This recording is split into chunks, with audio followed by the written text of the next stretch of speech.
Hello. Hello, hello. I'm here. I'm alive. Hello, hello. Hello, Maddie's wildest dreams and Diane. Hello, hello. It's just the two of you here so far.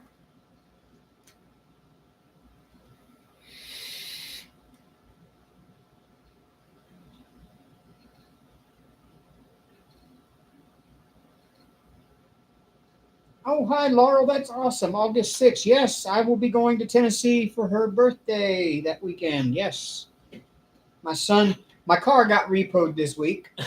I finally get all of my bills caught up and current, and I go to the dealership to tell them, hey, look, I know I'm behind, but I'll be in on the 30th when I get my check to get all caught up. And I figured that would be the last thing I needed to get caught up. And I was smooth sailing from then on.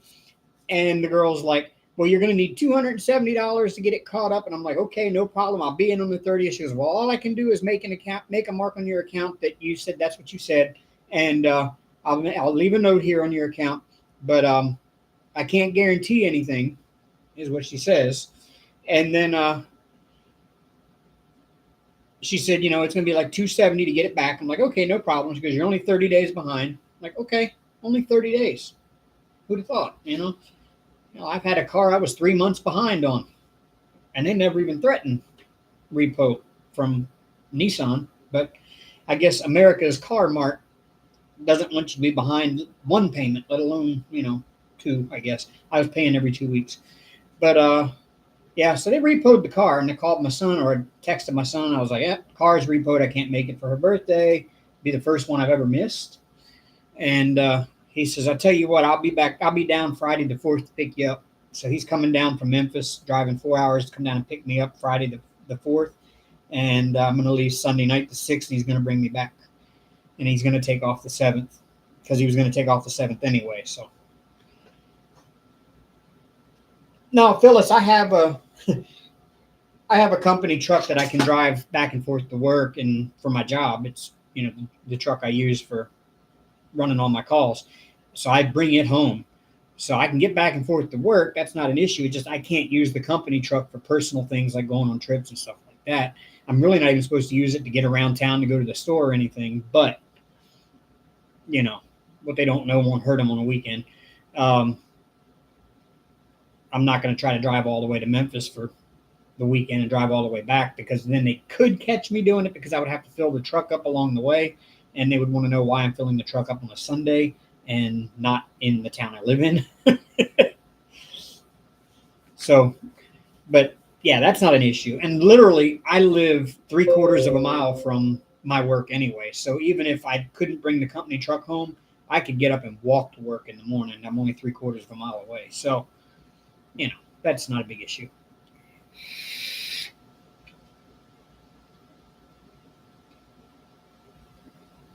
Hey, Phyllis.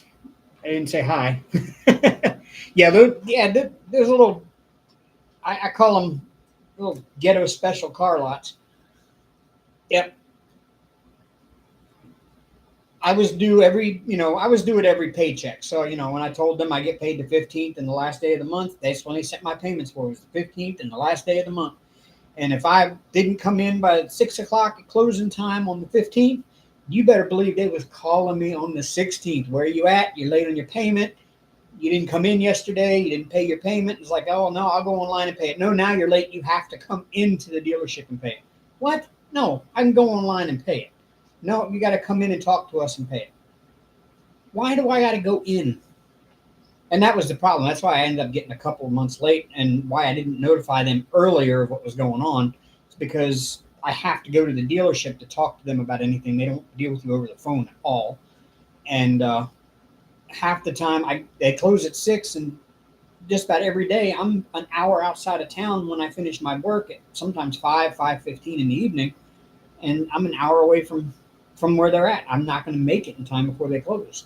And I just never got the chance to stop by there and tell them, hey, I'm not going to be able to pay this payment or next 2 payments, but I'll get you on the 30th. If I'd have done that, I'd probably still have a car sitting out there right now. Yeah, Laurel, it's a busy month in August for me for birthdays because I got my birthday and I got two granddaughters born in August. I think no, take that back. One born in August. Is the second one? I can't remember. I think I got two born in August. And then yeah.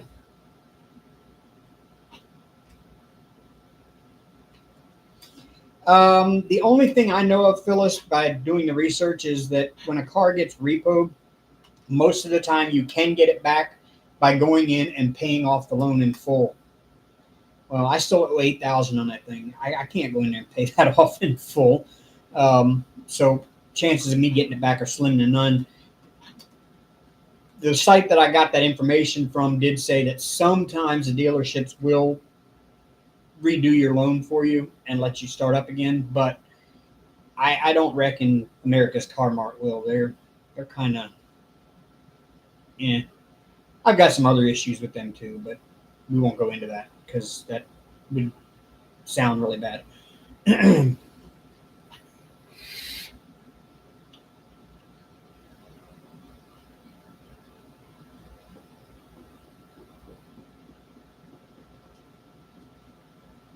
Yeah, Dreamer, it got repoed because I was 30 days back behind.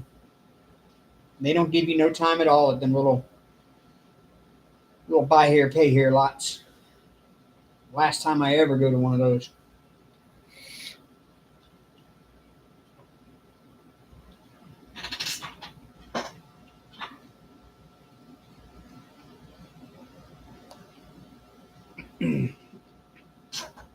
Kaya filed reorganization bankruptcy and got hers back. I did chapter 7 back in 1998. My ex-wife and I did. Um, I don't really have a whole lot to file bankruptcy on, to be honest with you. Um,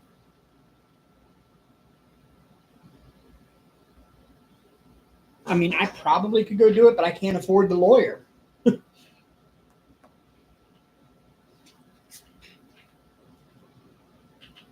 You didn't seem like you were too late, Maddie's wildest dreams. You were the first person in the chat when I went live. You were the first message there.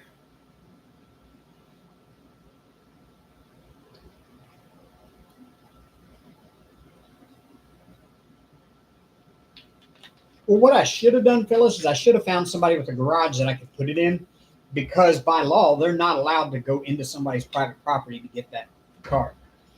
I mean, they can go on private property, but they can't enter a private building. And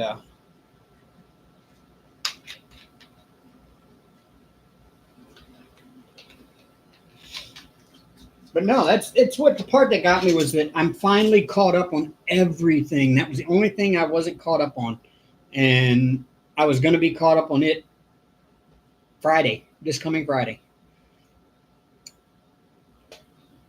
This is the first time since actually the first time since Amber moved out that I've been current on everything. I have worked my tail off and went through some pretty rough stuff. I mean, pretty rough. Some of y'all know.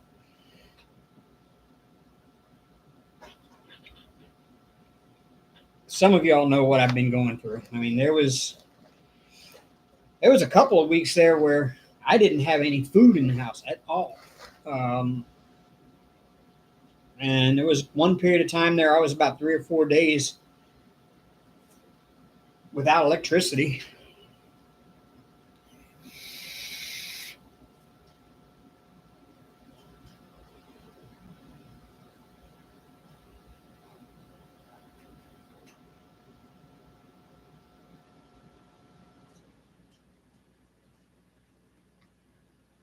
Yeah, Phyllis, that's what I thought too. But maybe it's all for the best. That thing was a piece of junk. I was overpaying for it, to be honest with you. It was a 2008 Nissan Pathfinder, and it guzzled gas. It was a V8. It guzzled gas like I could drive it around town for the day and I'd be out of gas. Like, it was that bad. It was horrible. And it was a 21-gallon tank in that thing, so to fill it up was like $60.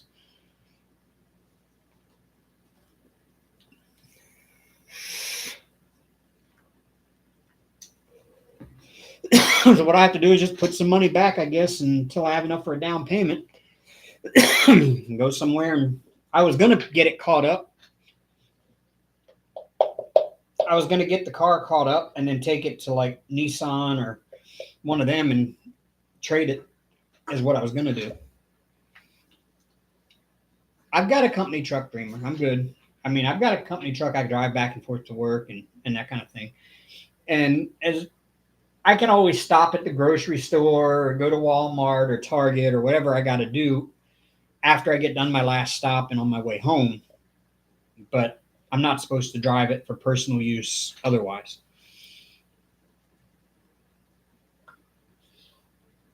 So it's not a total big issue.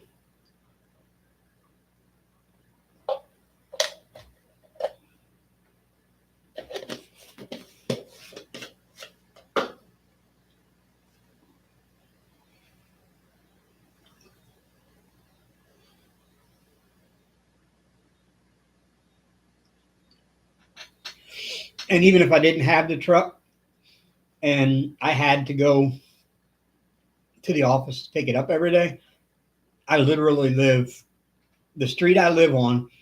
If I go 3/4 of a mile straight up the street, I work right up there on the corner. So it's like I don't have that far to go to work. I could walk to work in the morning if I had to.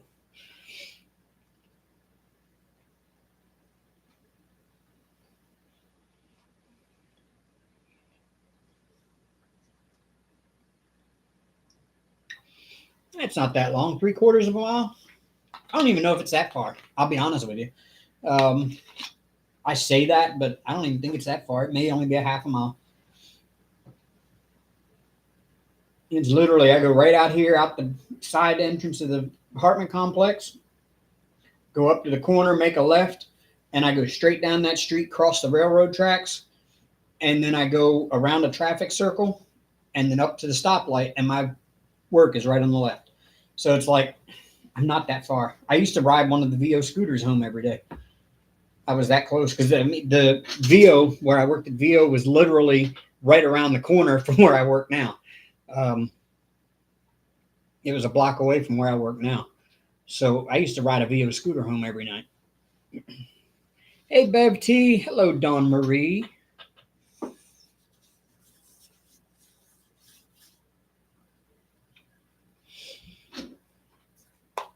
What worries me, though, is that they're going to still try to get me to pay what I owed on that car, even though they took it back, because they'll have a fight on their hands for that one.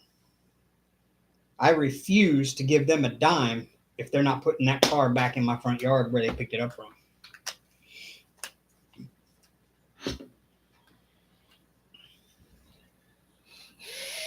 The guy at CarMart told me, because I asked him about, voluntary repo, like I wanted to actually turn it in because at the time, Amber's name is on it too.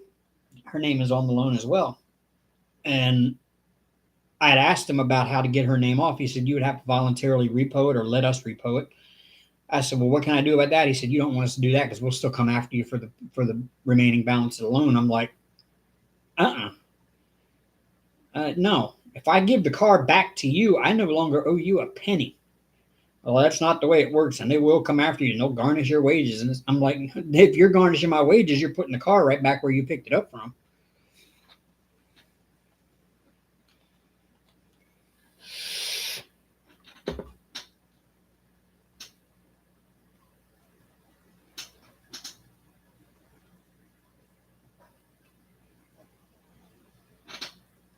I ain't paying for something that ain't in my possession.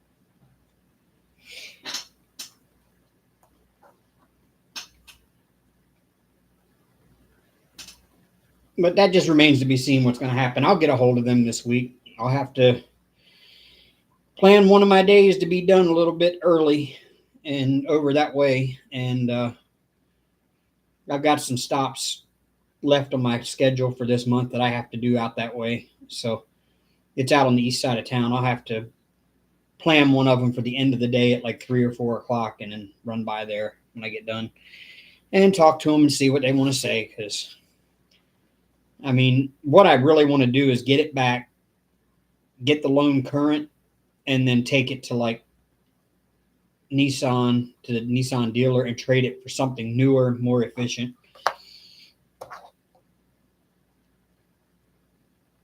I don't really need a Pathfinder SUV V8. But at the time, that was all they really had. And at the time when I bought this one, I was thinking Uber XL. And it was still good for about 2 years before Uber wouldn't accept me with it anymore because it was getting that old. But I was thinking, oh, I can switch up to Uber XL. And then right after I bought the thing is when Uber deactivated me. And so I was stuck with a vehicle that I didn't really need. Hank is over here on my other desk sleeping because I'm getting so tired of him being right here, laying over here and pushing my mouse out of my way and laying on top of my painting and just being in the way. So I've been training him to be off. Every time he tries to walk over here, I'm like, no. And he'd turn around and go away. And Aria is in her box, I think. No, she's not in the box.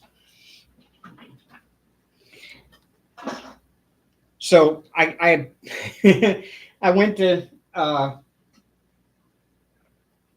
got tired of not having internet, and I was using my, after last week, especially when my my work cell phone died. I used my work cell phone's hotspot is what I was using for internet. And I forgot to plug it in, and it died last week. So that's why my live ended early. So I got tired of that, and I realized I had a little extra money now. So because I'm all caught up, and every month now I'm, instead of paying $650 every paycheck for rent, I'm only going to be paying $450 every check for rent. So I've got a little extra left over. I get my internet turned back on. So instead of going back through AT&T, I decided to go through Xfinity, and they gave me a hell of a deal on cell phone and internet together for $112 a month. I was paying that much just for my previous cell phone alone or my previous internet alone. So it's like, okay, I'll do that. And that's for 2 years. It's guaranteed that rate for 2 years, so I can't complain. So they shipped me out the internet and the internet equipment in this box. And it's, you know, it's probably about the size of a standard litter box. It's a pretty big box. And it's still got the, you know, like Amazon sometimes ships it with like craft paper wrap, you know, crumpled up in there. Well, I took all the stuff out of the box and I set it on the floor. Next thing I know, Aria's in there making herself a bed in it and sleeping in the box. And she's so cute.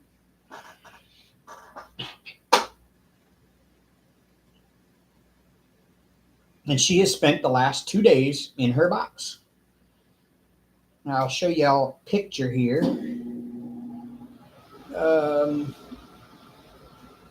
There she is. There's Aria in the box.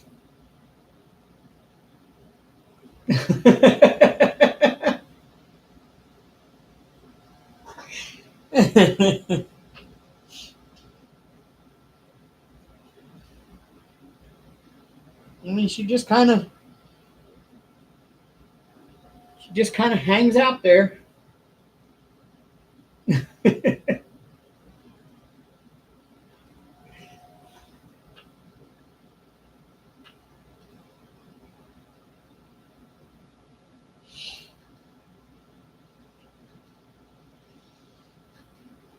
Well, she claimed it before I ever opened it. I brought it home and I kind of just sat it there on the floor, and she claimed it before I even opened it.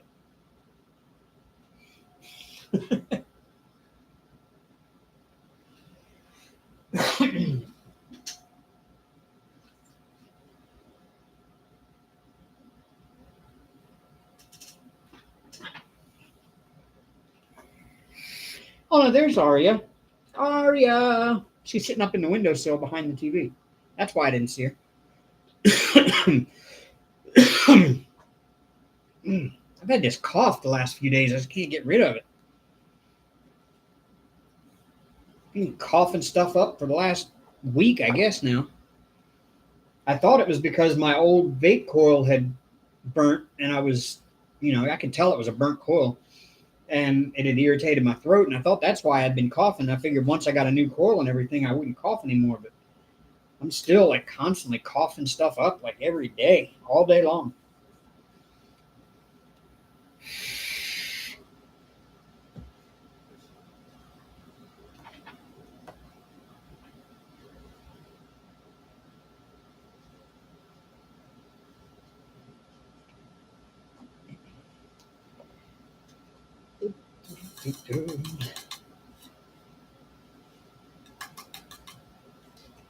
Jennifer Bruce, bad air quality? No, I mean, well, I guess you could say it has. I mean, it's been all this week here has been in the upper 90s with heat indexes in the 108 to 110 range. It's been kind of rough, and I work outside a lot. But I don't think that really has much to do with it. I mean, I know that part of this week we had some of the wildfire smoke down this way, but not that much that it made any kind of difference. At least I wouldn't think.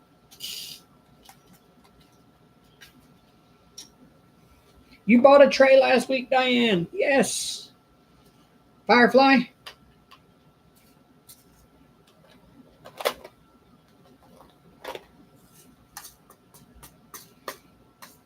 I still have a Firefly on the way. I need to check and see if they've shipped that out yet. I doubt it.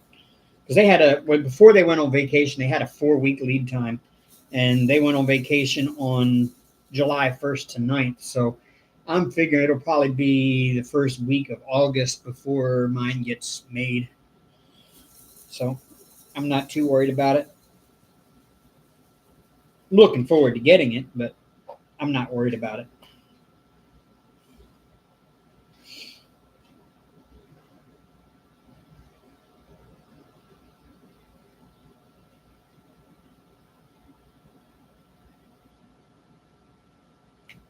I did get some pretty sparklers this week, and Temu threw in a grape soda Mary Mud, which I've never tried Mary Mud, so it does smell really good though.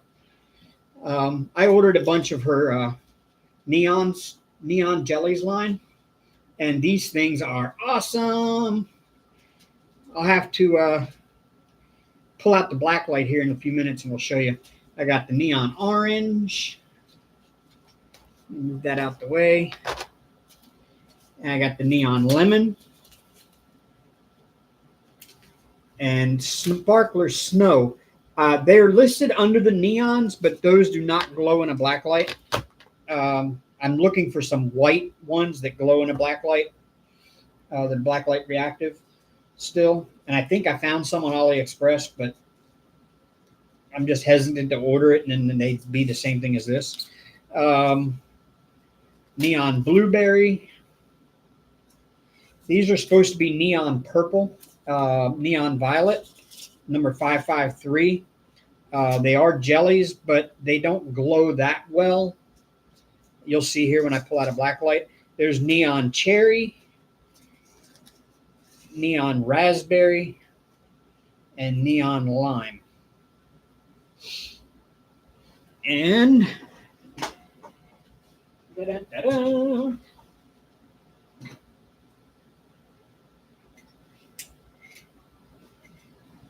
Give me a second here.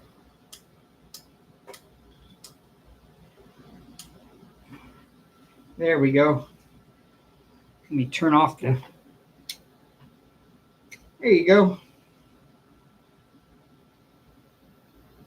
Hello, Nana. See what I mean about the purple? They kind of glow, but not that well.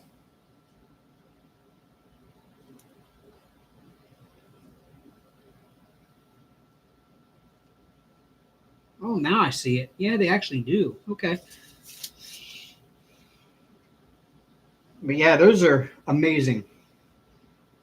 And I'm trying to figure out where I'm going to use them.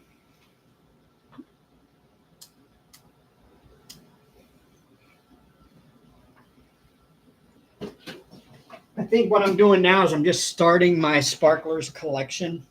Maybe every check I'll buy a few more bags of one until I have all of the sparklers she has.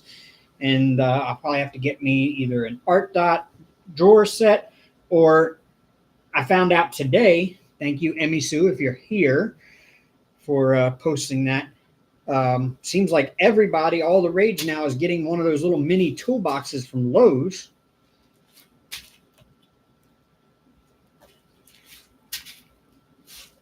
I think I might pick me one of them up. They're only $20. And they're actually a little bit bigger than a set of 4 art dot drawers.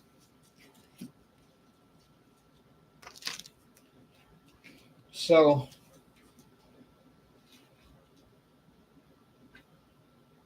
I might go to Lowe's and pick one of those up. And then I think I'll probably go to AliExpress and get some of the bigger square Tic Tac containers. They appear to hold just as much as a Harbor Freight container does. So I might pick up a bunch of those and start my sparkler collection. That's what I got done so far.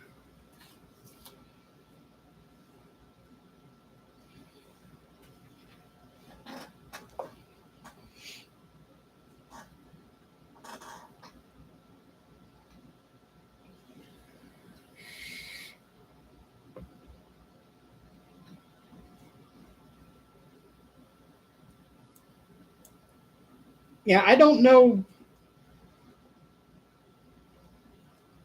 yet what canvas I'm going to use them on. I've got Dahlia from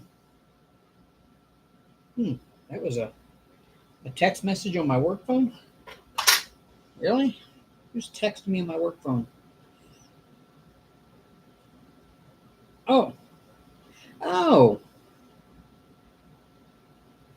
isn't that pretty, Dawn Marie? Yeah, see, you got the same problem I do with cats. Wants to be right up in your business.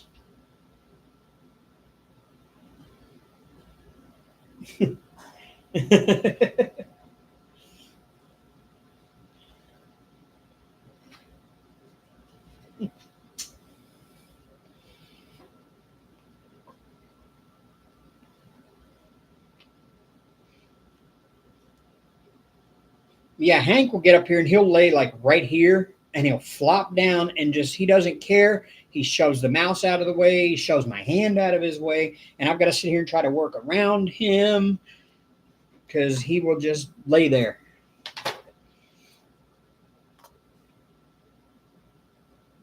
Yeah, Temu has them. AliExpress has them pretty reasonable as well. About the same price, really. I mean, it's the same seller selling them on 2 different apps. That's all it is. But yeah, I was looking at them, and I was looking at them today. As a matter of fact, I even went and added some to my cart for when I get paid. I've got so many diamond painting storage containers in this house. It's unreal. But one thing I'm missing, and Amber says she didn't take with her, and I've got to go digging through my craft closet, I guess, over here. I cannot find my Xyron sticker maker anywhere. I don't know what happened to it. Hello, Diamond Queen. I have no clue what happened to my Xyron sticker maker.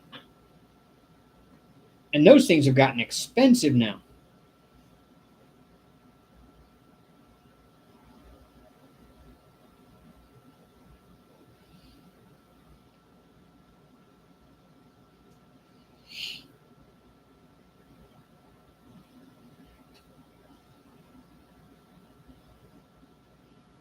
So I really don't want to have to replace it because one roll of just the sticker strip, the refills, is like $25.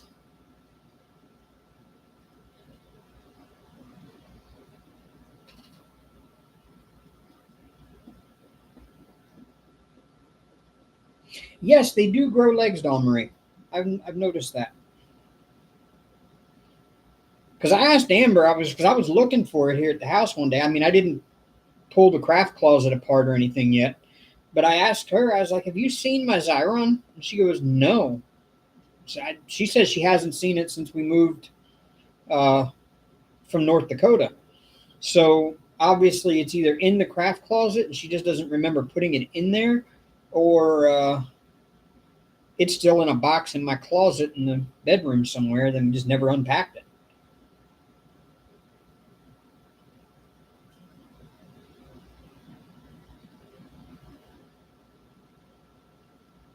But I have no clue. I haven't seen it in ages.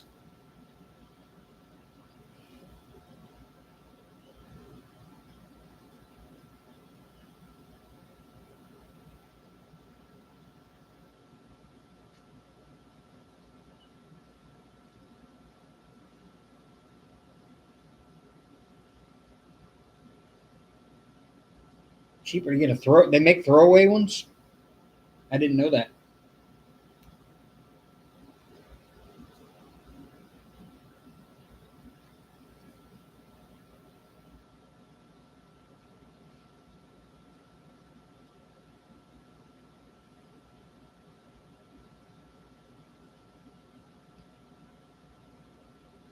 Yeah, I love my Xyron.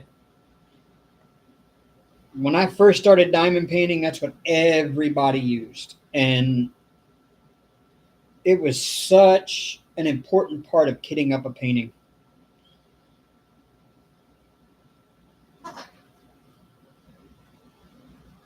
If it didn't come with an inventory sheet, you just photocopied this part here and cut it out of the paper and ran it through the sticker maker and used those for your labels on your containers. So nice. Xyron.com. Let me go look.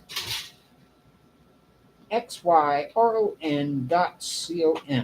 Boop. Craft supplies. Yes, there we go. And shop.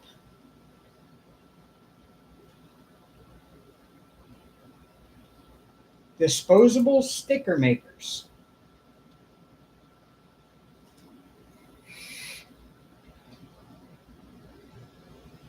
Oh wow, only $10.99. Okay.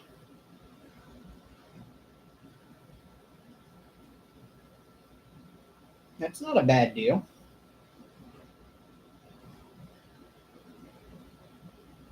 Let's see about the X sticker makers. Let's see how much those are now.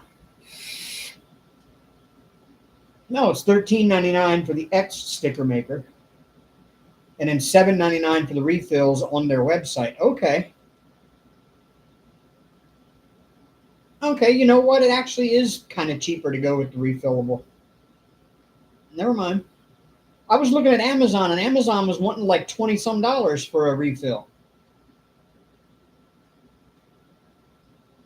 And the sticker maker itself was like $30. So that's even better. Amazon.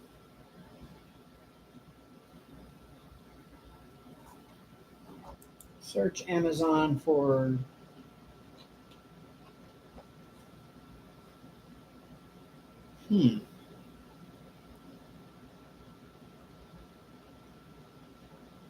Yeah, Amazon wants a refill cartridge for $14.80 and $15.25 for the machine.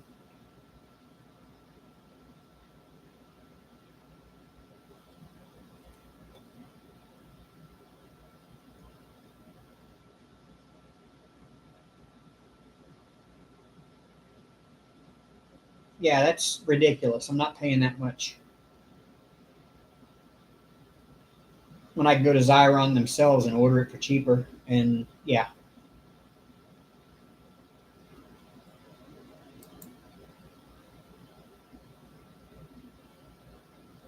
It's actually the Xyron machine directly from them is cheaper on Amazon, and I get free shipping.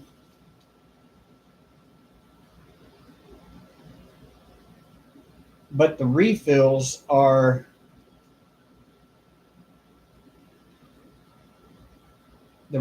more expensive on Amazon.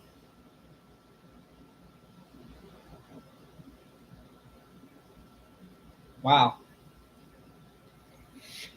A 12 pack of permanent refill cartridges is 87.72. An 8 pack is doesn't even have a price on it.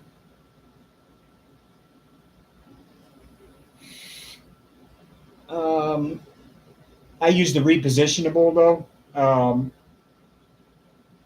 and I can't find that on Amazon. But I use the repositionable stuff, and that way I can pull it off of my containers when I'm done.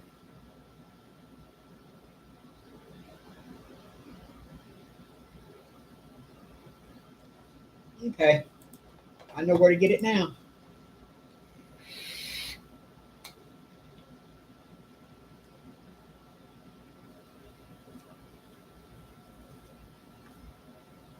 That's a good idea too, Cat's Gallery. And it's like this one here. I just wrote the DMC numbers on it, and I've got I've got the legend right here in front of me because it's a smaller painting, so it doesn't really need it. But I like being able to see the symbol and the color of that symbol on the sticker, so it's easier for me to have something like this photocopied and cut out, and then run it through the sticker maker and cut them into individual stickers and stick them on my containers that way. It's easier for me to just reference and look at the symbol that way than it is for me to try to draw that symbol, because some of those symbols are really weird.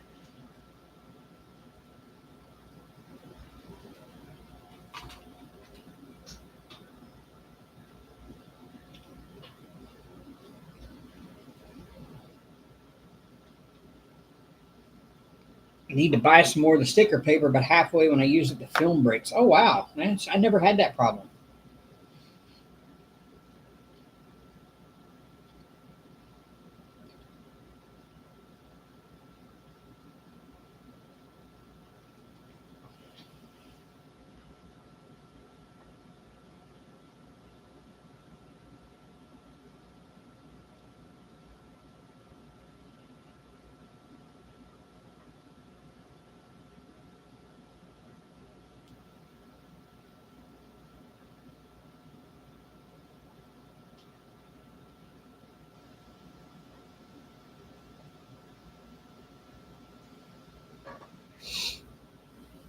But yeah, I've got sheets of these little stickers here that I can use.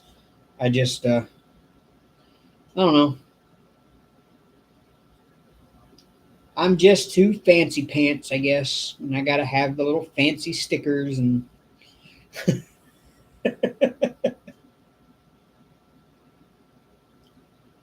y'all, I just had the biggest steak. I was at the grocery store the other day. It was one of those cost plus 10 stores. And I was looking at the meat section because I was going to buy just, some chicken breasts and maybe some hamburger meat. And they had a 2 pack of 2-inch thick bone in ribeyes. I mean, literally that thick. They were just massive ribeyes. And I threw them on the grill. I threw one on the grill the other night when I bought them, and then tonight I just before I went live, I threw one on the grill. There's a picture of it on the grill. This thing is huge. And there it is, all nice and cooked. Just before I took it off the grill.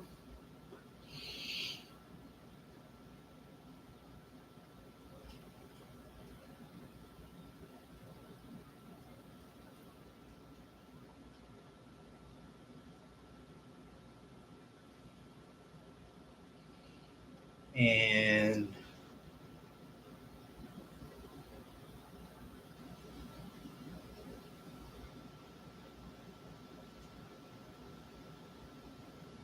there it is on my plate.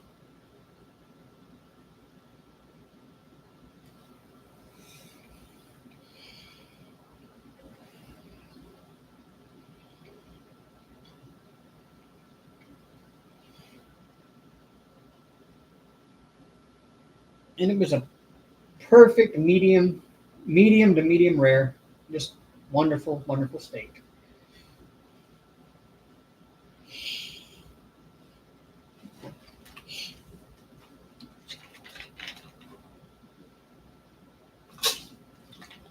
Oh, Hank, you all right, buddy? Hank got the sneezes over here. Oh, it's amazing. That was an awesome steak. I'm not used to cooking ones that thick. I'm used to cooking them like an inch thick, like normal inch thick ribeyes, like you would get at like Texas Roadhouse. I am not used to cooking a 2 inch thick steak. Oh, it was so hard for me to time the right amount of time to keep it on the grill. The other night when I cooked the first one, I overcooked it, and it was tough. Um, but tonight's was just perfect. It was a perfect medium to medium rare, and it was just absolutely just phenomenal.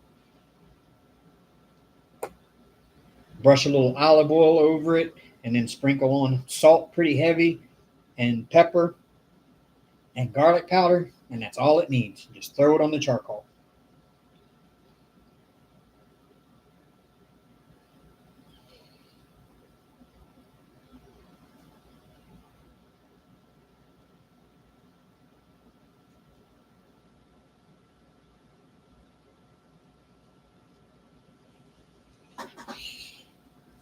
But a 2 pack of those for $21.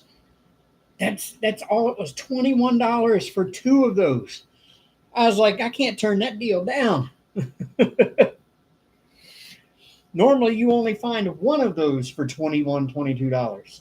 So, you know, I was crazy not to. I picked it up and I was looking at it and I was gonna put it in my cart, and then I put it back, and about that time another guy walked up and saw him, and he was standing kind of over my shoulder and over beside me, and he looked at it and he says, "Is that price tag right?" And he said, "Are those ribeyes?" I'm like, "Yeah."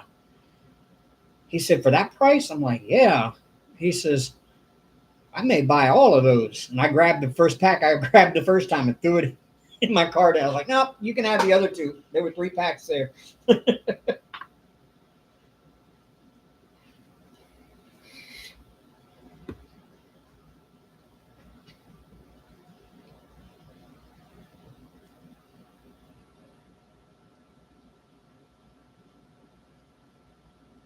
Oh, I love the Cost Plus 10 store. You talk about saving money on groceries.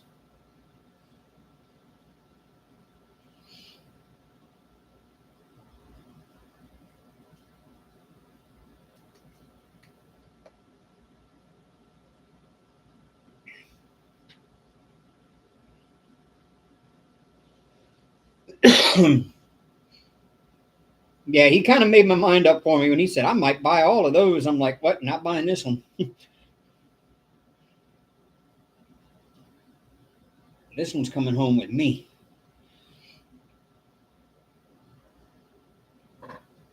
I bought some nice big tomatoes, and uh, they had tons and tons and tons.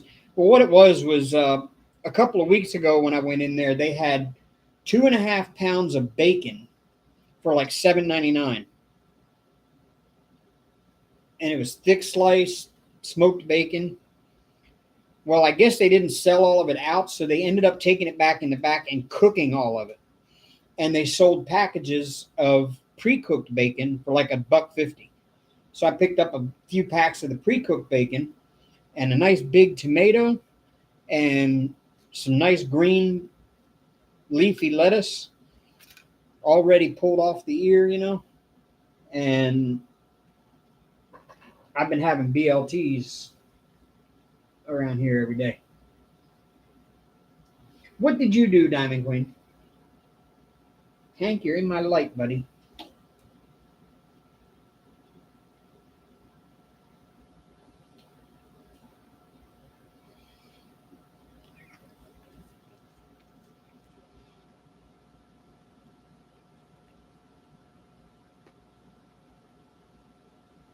You got your nose pierced. Okay. I, I I got my ear pierced right after I got out of the Navy. It was like the first thing I did on my way home on the bus after I got out of the Navy was I pierced my ear in the back of a Greyhound bus with a borrowed earring. I had bought an earring off of one of my supervisors in the Navy, but we were allowed to have our ear pierced, but we couldn't wear the earring while in uniform.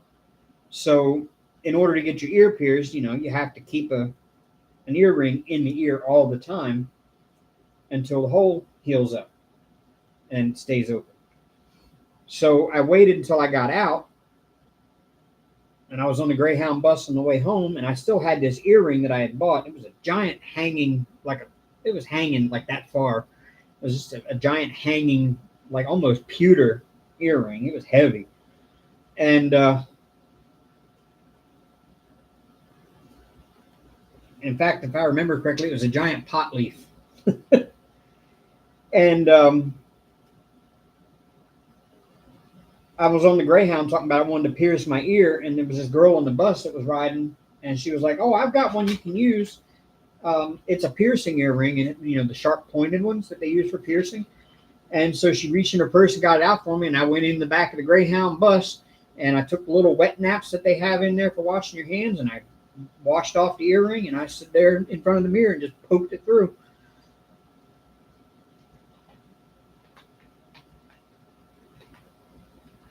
But I never got the urge to ever get anything else ever pierced.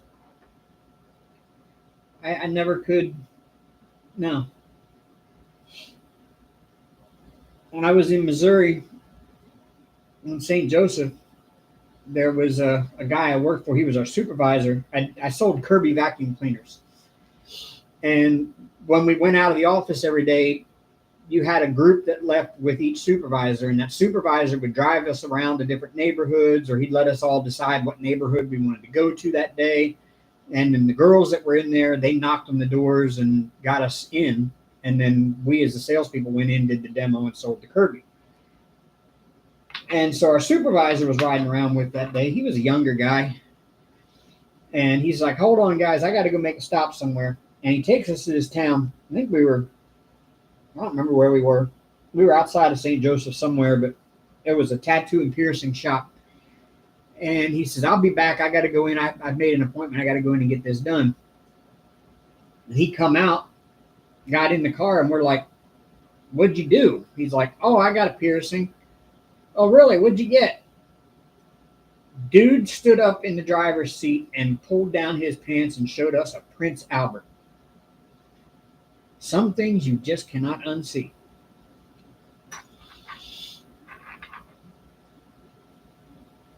And I will not describe what a Prince Albert is. I will leave that up to your imagination. However, beware if you Google it.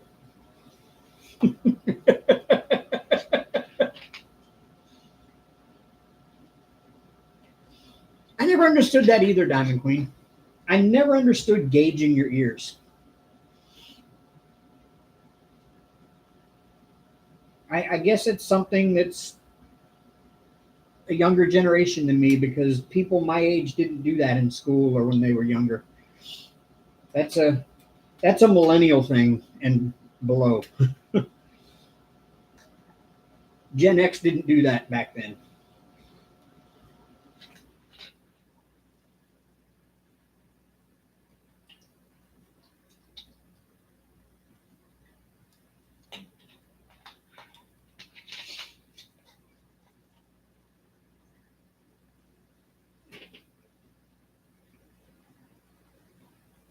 Yeah, that's the first and last time I ever wanted to see a Prince Albert.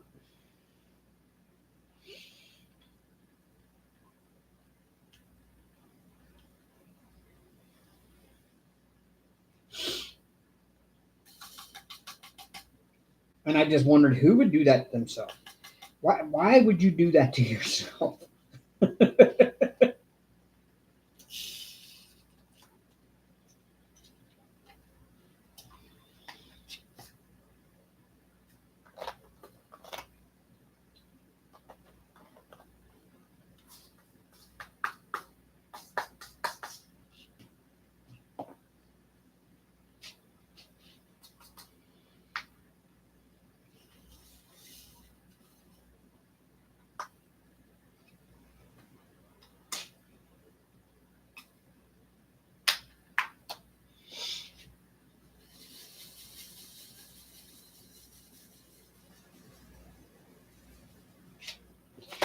Oh, almost spilt my drills. Yeah, if you know piercings, you should know what that is. Yep. But, I'm going to assume that there's some here that don't know piercings and have never heard of it. But I'm not going to go into detail of what it is. Suffice to say, it looks very painful and quite useless.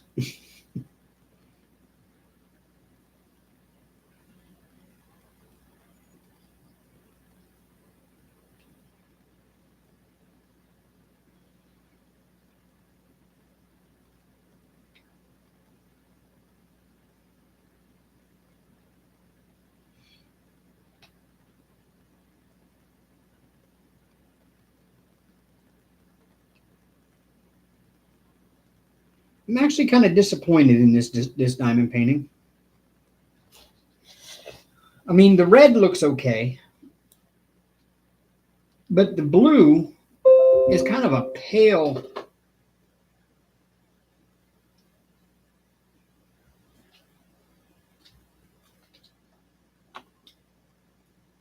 Um, Depends on your level of pain tolerance, Diane. Um, and also depends on where you get it done. Like, I got my singing Taz on my bicep here. She was almost done with it before I really felt the first twinge of pain, and it didn't really hurt that much at all. Um, Same thing went with my Dale Earnhardt signature and number here. That didn't hurt at all. I did that standing in my living room 3 days before the Daytona 500 that he died in. Yeah, just stood there in my living room, and the guy free-handed that on my arm by looking at a picture I had on the wall. Very good artist. Very good artist. And then I got my Confederate Reaper done here. And this one, when he got up around here and on the blade and the top of the head there, I thought he was trying to cut my arm off. I was coming out of the chair, like gripping the chair and coming out of the chair. It hurt so bad. That one was bad. Like I said, it just depends on where you get it from and what your tolerance of pain is.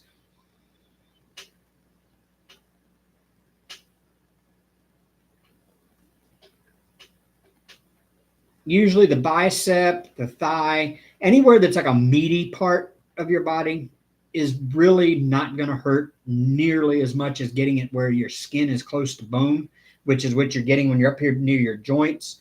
When you get up by your crook of your elbow here, from here to here is going to hurt a lot. Getting down closer to here is going to hurt.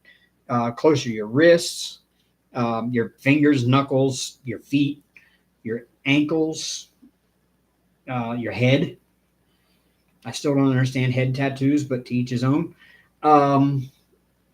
Your back, they say hurts quite a bit. So I haven't had that done.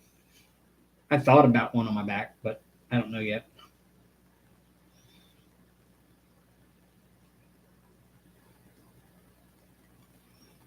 Yeah, once you get one, you can't stop. Don Marie says, I'm not letting no one touch my genitalia with a needle. Hell, don't blame you. Thank you, Jennifer. That is Hank. Yes, Hank is sweet. Hank is a pain because Hank is right now laying right over top the part that I have uncovered. And I can just kind of scoot him and see he'll just readjust and be right back there again with his little foot right in my way.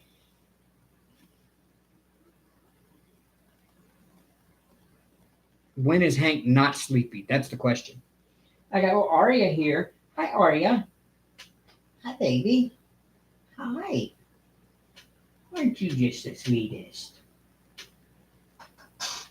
Oh, who's a pretty? Who's pretty girl? This is Aria. Well, she's busy exploring. Come on, Aria. Come on, baby. Hi. Yeah, I hear you.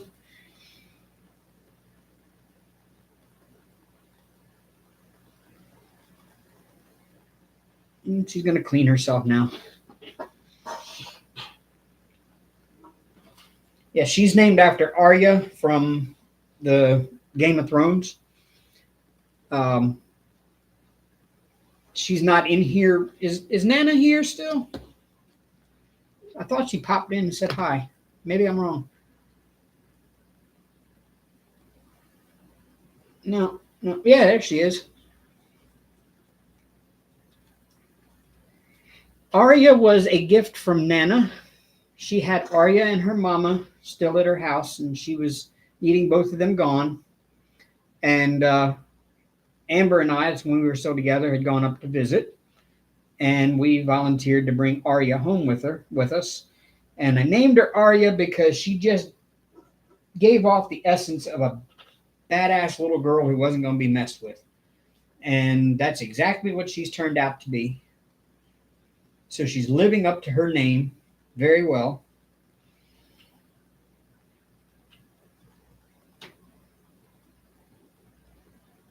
Ain't that right, Arya? Huh. Arya. Okay, you're going to lay down there.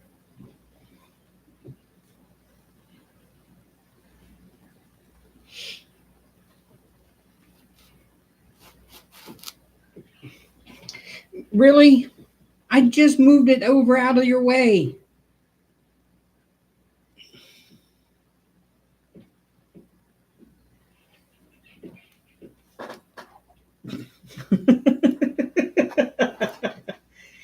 She did Diamond Queen. When Amber moved out, she took Arya.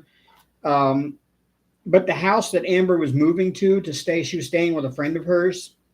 And her friend had 5 cats there that already had an established pecking order.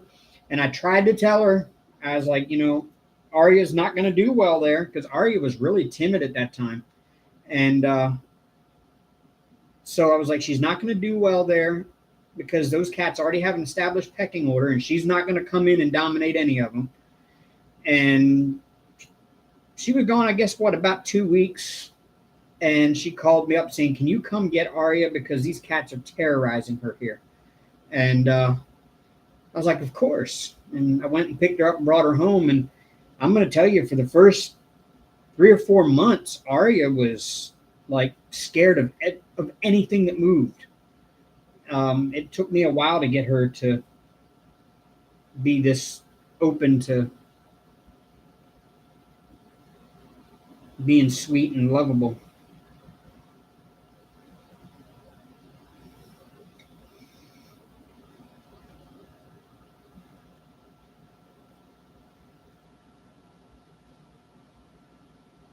But now she's settled in, and she's got a home, and she's got a family.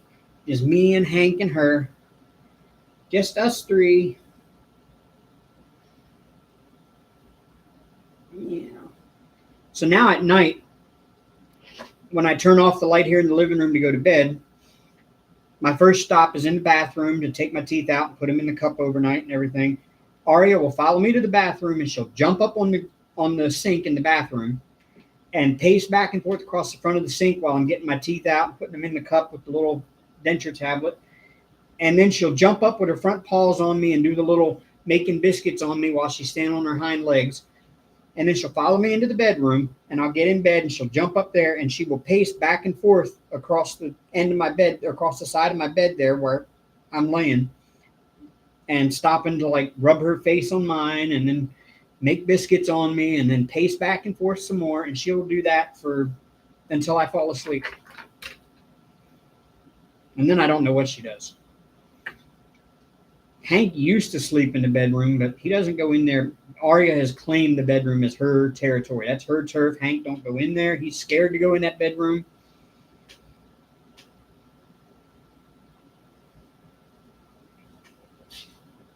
If I put him in there, he runs very quickly out.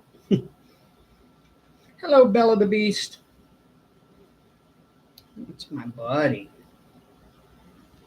That's my buddy.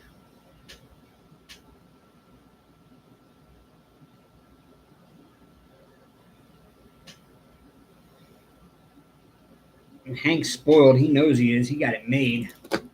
Yeah.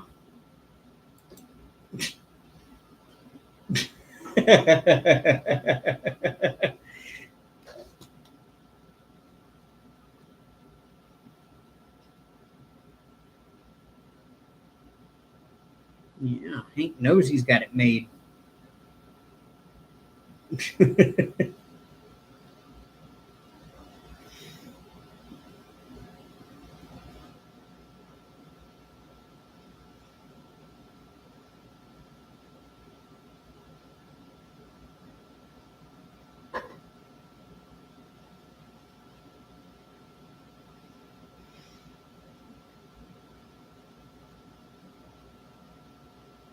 Really? Really?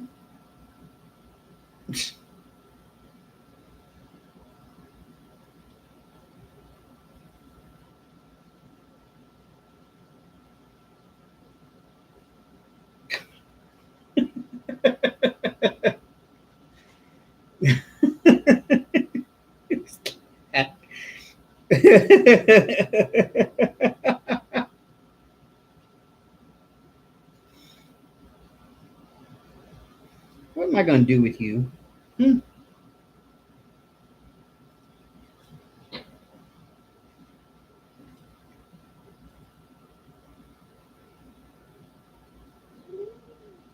Oh, did you have an itch all of a sudden? Hmm? Did you really? Okay.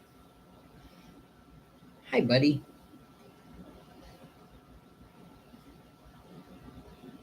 Nope.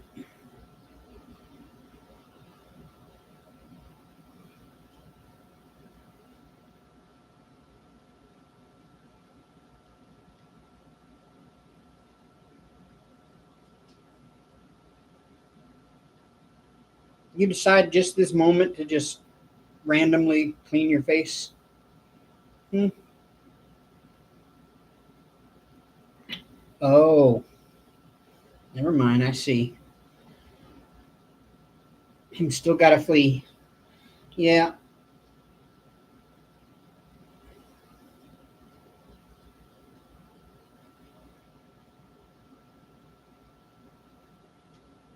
that is so true, Don Marie. I really did not want any animals. It was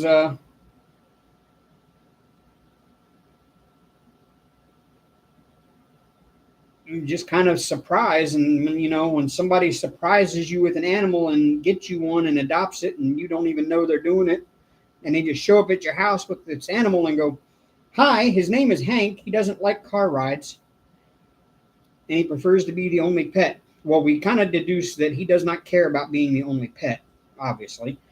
Um, he did for a while, but actually, when we got Arya home, he took to her and just started like parenting her, which really surprised me because I thought he was going to try to eat her.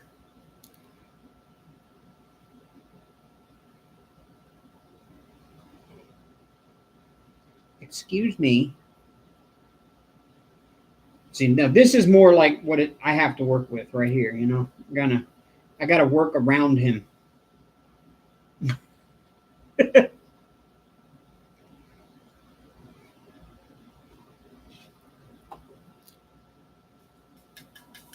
No, Hank, do not go outside. Nope, nope, nope, nope, nope.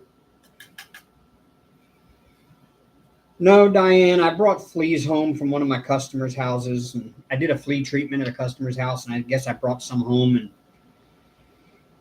we've been fighting them here for a while, trying to get rid of them. Almost all gone now, just one or two left here and there, and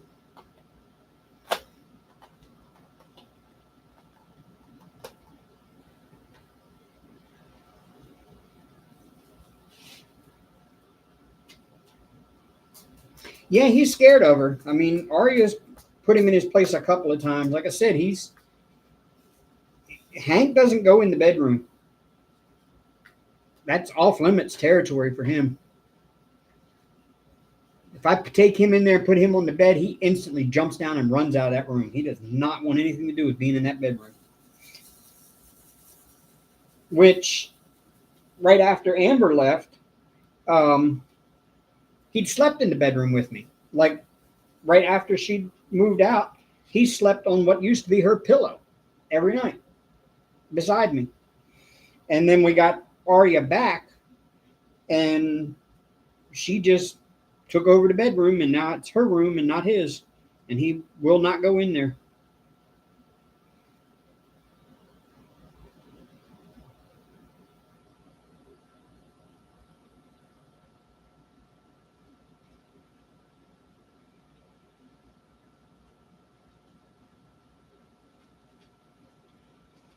But yeah, he does love her, and you should see him. Sometimes he'll sit here. I call it. I joke around and say my cats are making out because it's what it looks like. They're both licking each other at the same time, and it looks like they're making out.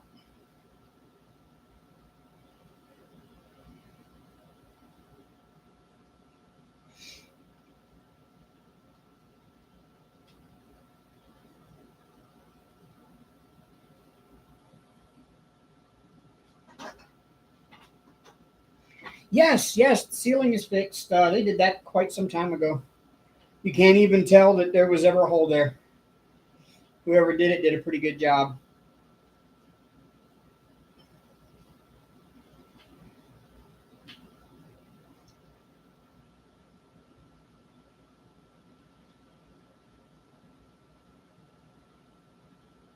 Oh, there she is. She's back in the box again.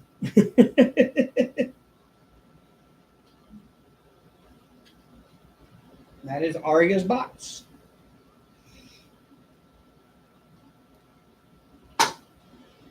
And I will leave it there until she stops using it.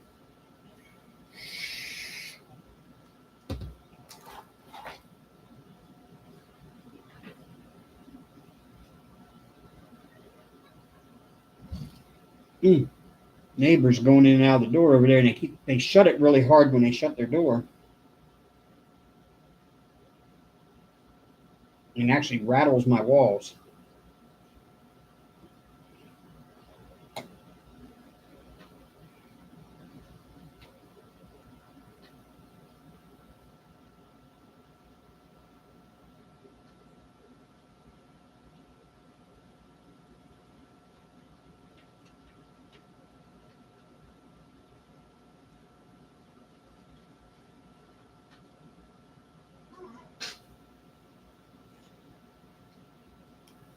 Have I heard from Beth? Yes, I have. In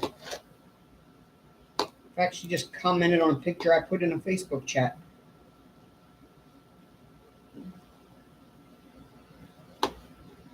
She might be lurking in here.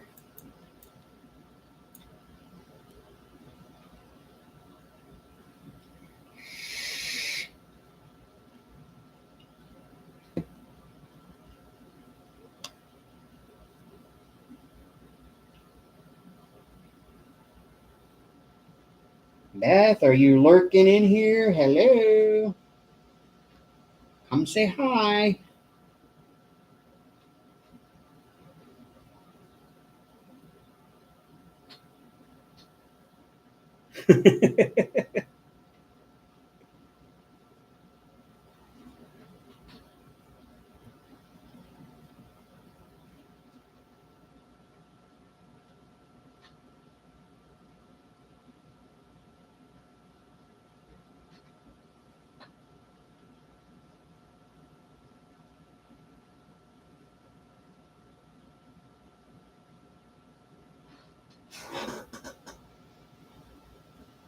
Hey, Chantel. What sparklers did I get, Chantel? I got the neons. I already kind of, you'll have to go back on the replay later because I'm not going to do it all again. But I got, well, she sent me some grape soda Mary Mud, which smells amazing, but I've never used Mary Mud, so I don't exactly know how it works. I got all neons. I got the 553 neon violet jellies, the neon blueberry, the neon lime, neon raspberry, neon orange, neon lemon,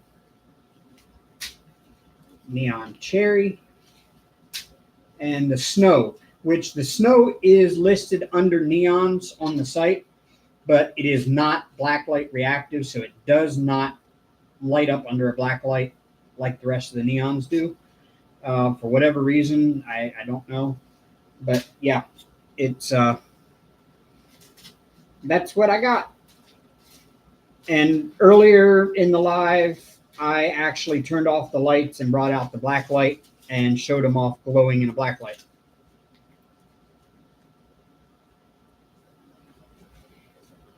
Oh, it's too humid here for it? I haven't tried it yet. So, yeah, I normally always just use Beth's Mud for my go-to. I've still got a bunch of it here. And again, just like I did with the other one, I cut the diamond off the top and stuck it inside the lid. I don't know why I do that, but the OCD part of me just won't allow me to ruin the diamond that she stamps on the top of it.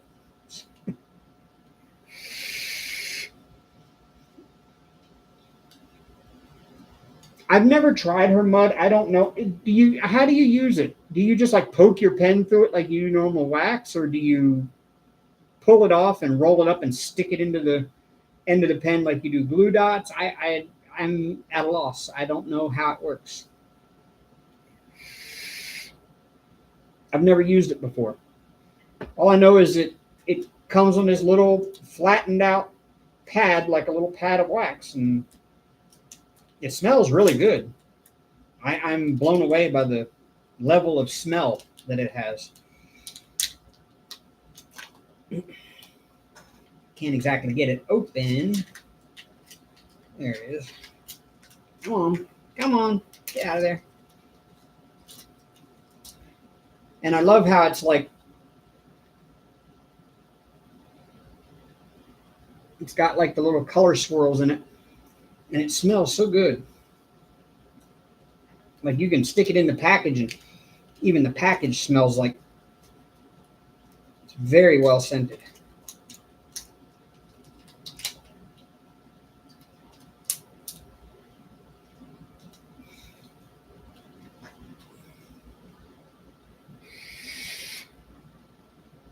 Well, if I use that, that'll be the first time I've used anything but Beth's Mud in probably 2 years or more.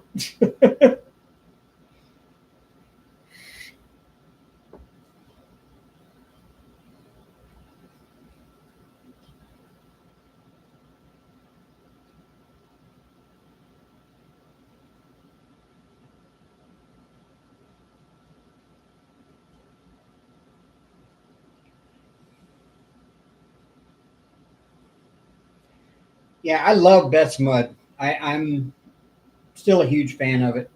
And of course, she has Dave's Lemon Drops flavor that is, or scent, not flavor. Don't eat it. Word to the wise, don't eat Beth's Mud. It probably won't hurt you, but I still don't eat it.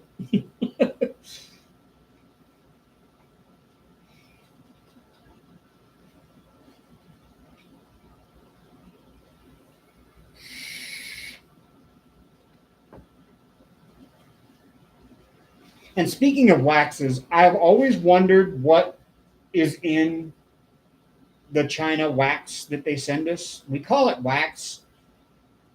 They call it putty. Nobody really knows what it is. Nobody has a clue how it's made or what it is made of or anything. Um, I would like to, and I still think I'm going to do it this coming semester when the kids come back. I'm going to contact the university and I'm going to find out how I get some of that to the chemistry department. And that way the students can have something to analyze. Like maybe they can put it through like a spectrum analyzer or something and they can analyze it and tell me what it's made of. That would be interesting. I think it would be really interesting to find out what the Chinese diamond painting wax is made out of.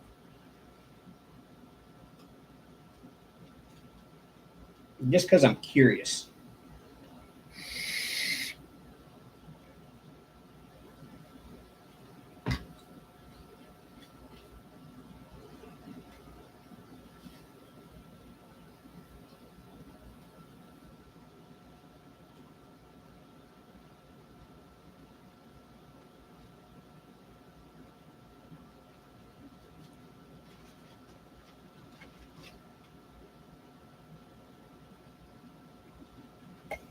I also wonder what the lead content is.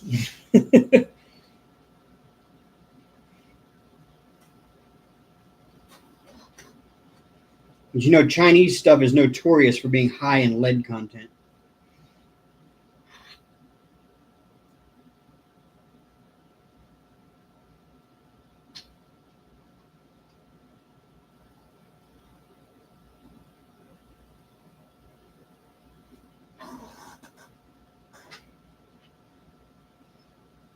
Yeah, I think so too, Bev T. I just have to question what it is because it's not really a wax and it's not really a plastic. I really don't know what it is.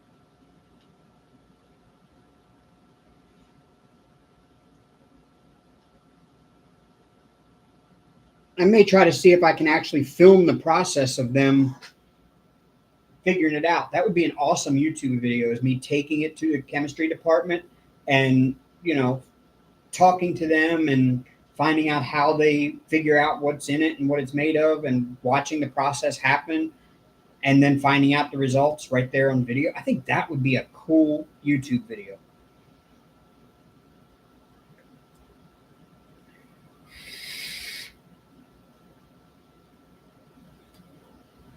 I can just see the title now, Diamond Painting Wax, what it's really made of, you know?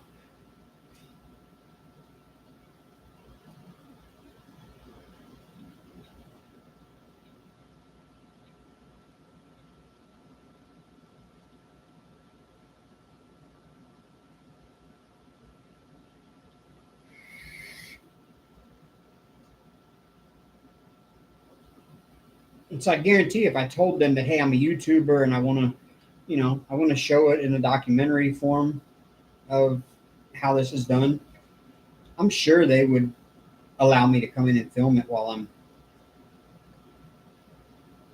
they do it.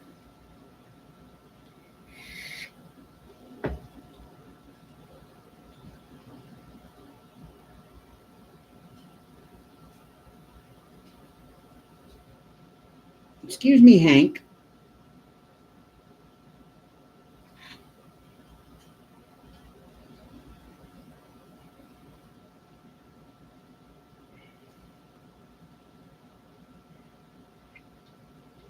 Speaking of mud, I need to replace my mud. It's getting to the point where it won't pick stuff up.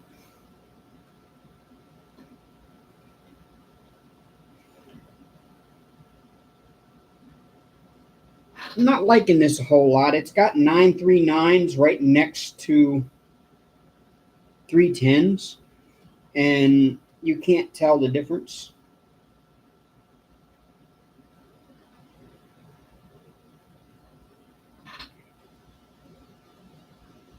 And that's supposed to be the blue stripes.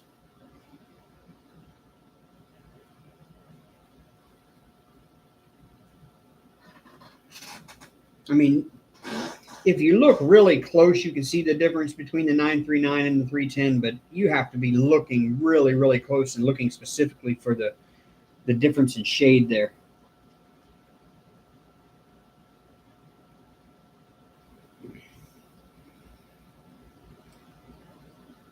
You bought wax on Country Craft Closet on Etsy. Oh. I found an Etsy that I want to buy a pen from.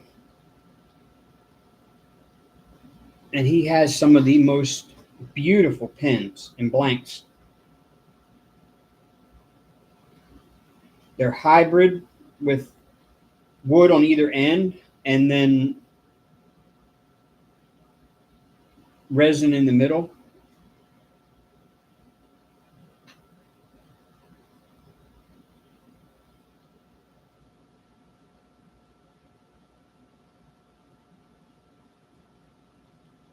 absolutely gorgeous. So I'm going to set aside some money to get one of his.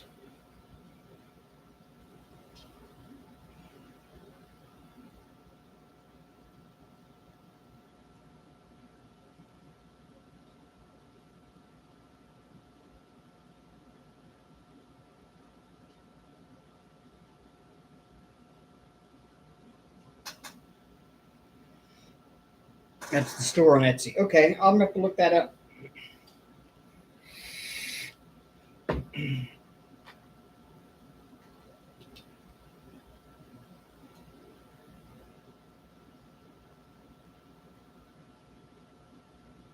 I was on a I was in that beginners group that I go to from time to time, and somebody in there was talking about their plastic tip like this, the typical plastic tip, and it was straight. It wasn't bent like mine is. And she was like, "What do I do about that little bit of wax that's squeezed underneath the bottom of the copper tip or the brass tip?" And she's talking about, like, if you ever look inside of there, inside of that brass tip there, after you keep refilling your pen, it'll start shoving the old wax through a little hole into a long line inside of there. And she was getting upset because it had wax in there like that. And I was like, don't worry about it. It's not going to hurt anything. It's meant to do that, to make room for the new wax you're putting in. They thought that there was something wrong with their pen, that it was squeezing wax out in there. Hell, when I used to use the pink pens, I used to sit there and see how long I could make that string be. Like, if I pulled it out, would it still hang down really far?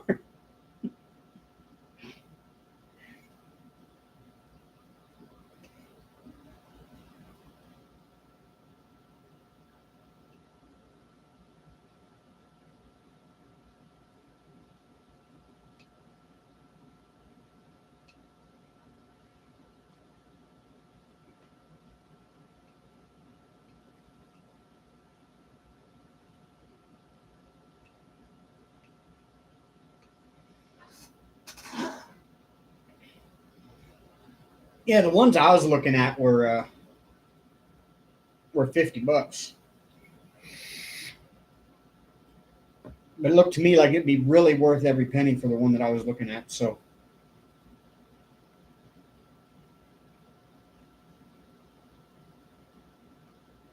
I want to get one of the diamond pen. I want to get a diamond painting pen. Like the big, like you can get them at like tourist areas and stuff when you go into like the gift shop at like a tourist thing, and they've got them pens that are like that long and they're like that big around, and they're like a regular click ball pen. You can click them and the pen comes out and whatever. They're just like the jumbo pens. I want to get a diamond painting pen made like that, turned. I want to get somebody to pour the blank that big and make a big giant diamond painting pen, just to have it.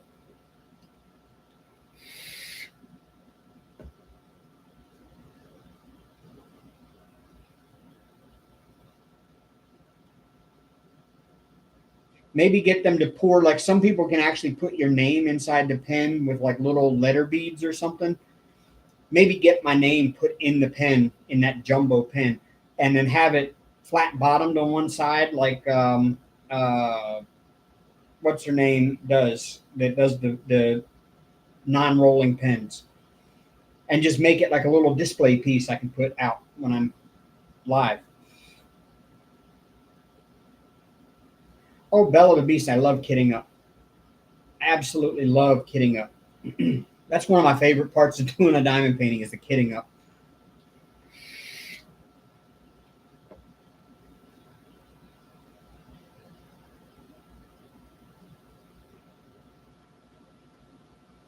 Oh, Mrs. Coffee has big ones? I didn't know. I haven't watched Mrs. Coffee in forever.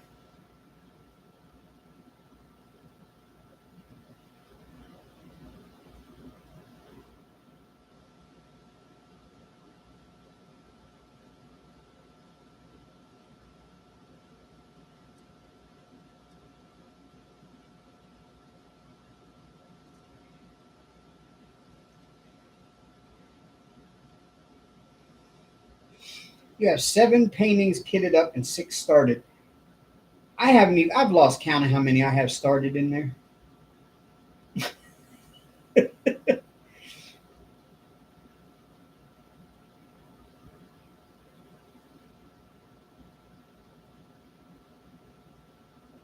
Yeah, I'm gonna go. I think let me find it on Etsy.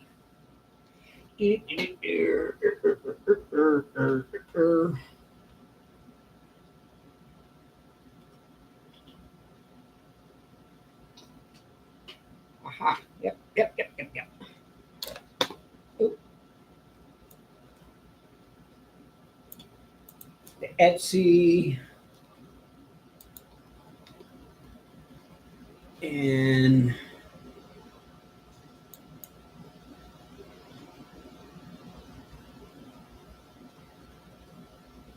oh, Beth added more mud 4 days ago. I bet that's already sold out. Um,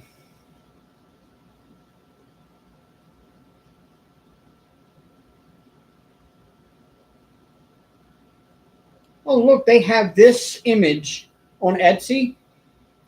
They have this image with the Metallica logo across the top in a cross stitch pattern. How cool is that? Um,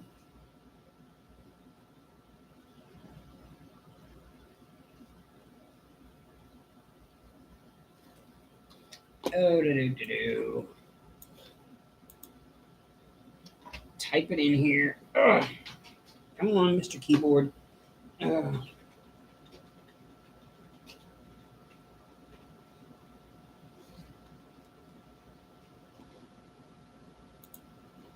There it is. Jim's Handmade Pen Shop.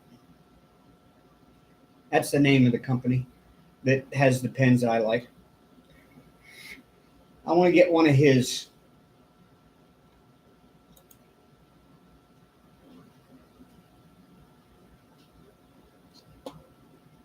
He has one right now that is hybrid royal purple and black sparkle swirl.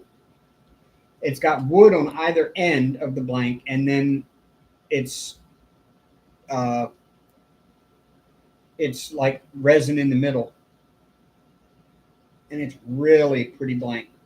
And he also has blue ones, but I think he's sold out of his blue ones right now.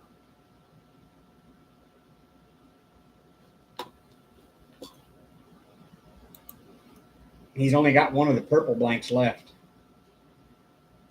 But he also has a mother of pearl black. It looks like black and white sparkle, but it's actually got some blue in there and a little purple. It's really pretty. And it's wood on either end with mother of pearl resin in the middle.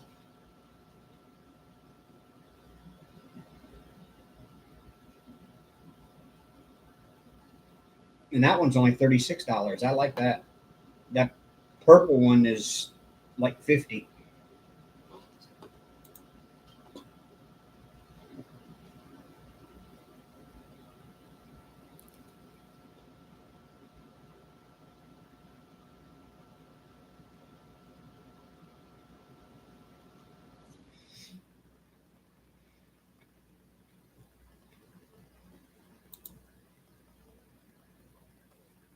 And there's one that's half and half maple burl wood, and then it's got like this 3D looking pink, purple, and blue swirl in it that is really rad looking. It's 80s all the way, and that's only $38. But he's only got one left, and 4 people have it in their carts. I have to. I'm going to post the link because I think y'all would like these pens.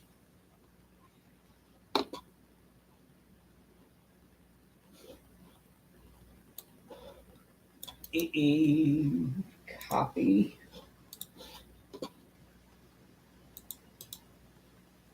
No, he makes the pens, Diamond Queen. Yeah, I knew that about Mrs. Coffee, but it's been. I think the last time I watched Mrs. Coffee, well, I actually went in one of her. I think I went in one of her last lives. I just popped in and said hi. But otherwise, I probably haven't hung out in a Mrs. Coffee live or watched very many of her videos since 2020. And it's not anything against Mrs. Coffee. It's not that I don't like her or anything. I just, haven't really had a chance. My problem is I sit down with the intention of watching, and I told Bev this. She messaged me on Facebook, and I need to watch your video there, Bev. But I was I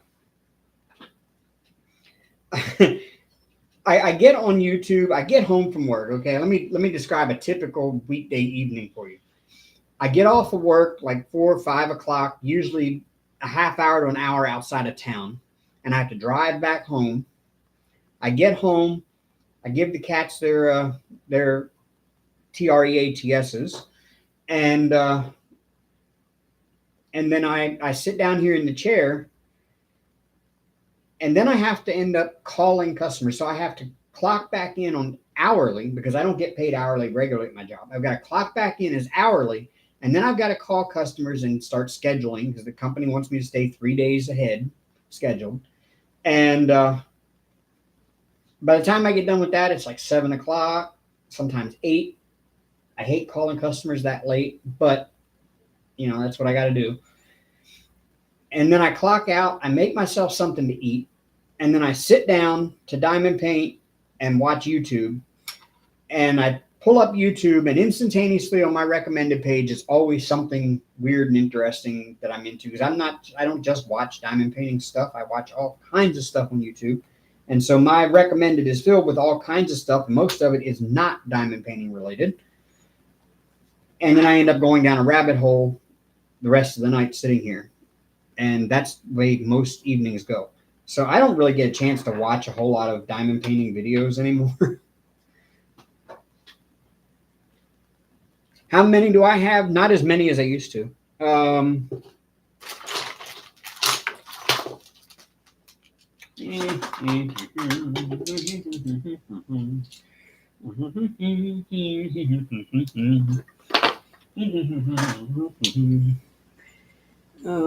Somewhere over here is the bob pin. I don't know where he went. It's over there somewhere. Those are all my pens. And I've got my Bob Ross pen here somewhere. Oh, there he is. He's in the cup over there. But yeah, that's all my pens now. Plus what I'm working with here with this one and this one.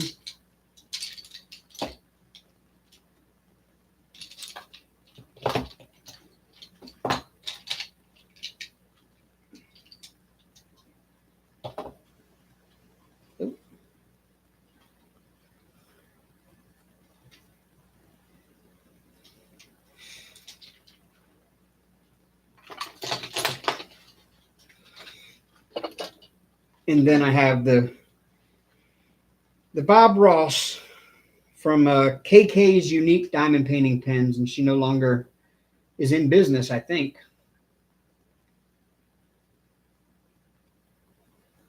I just don't use this one because it's so top heavy and it's really awkward and hard to hold and work with. So it's more of just a novelty thing that I sit out as decoration.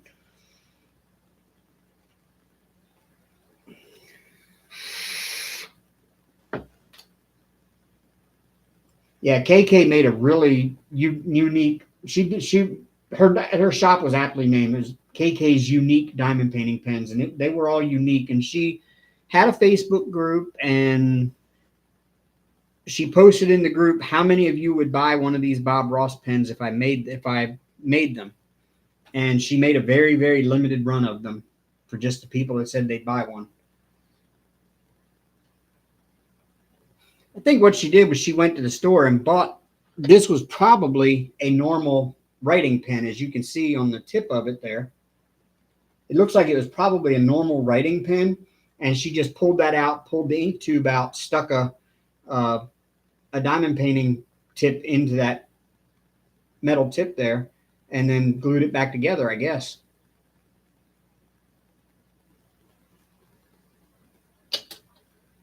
So she obviously went wherever she went, she found the Bob Ross pens and just bought a bunch of them.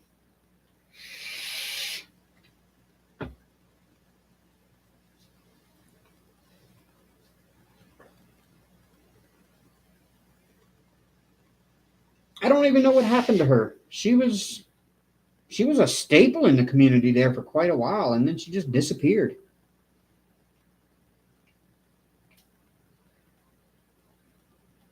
Kind of like Ella, you know. I'd still love to know what happened to Ella. I love watching her videos. Still do every now and then when I need to get a tip on how to do something. I'll find one of Ella's videos and watch it because she's still got all of her stuff up there.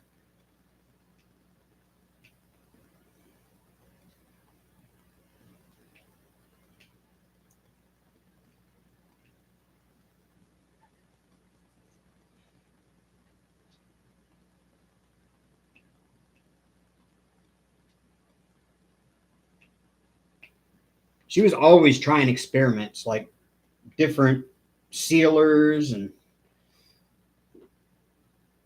things like that. She was kind of ahead of her time. And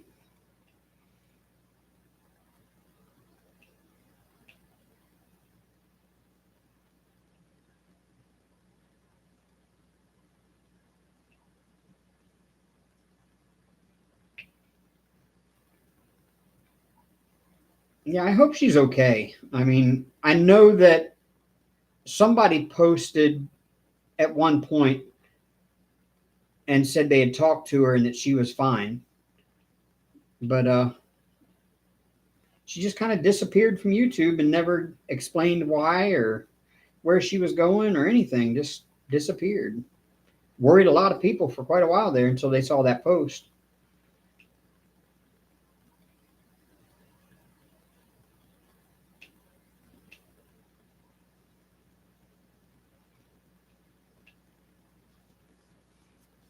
Oh, she got married. I thought she was already married.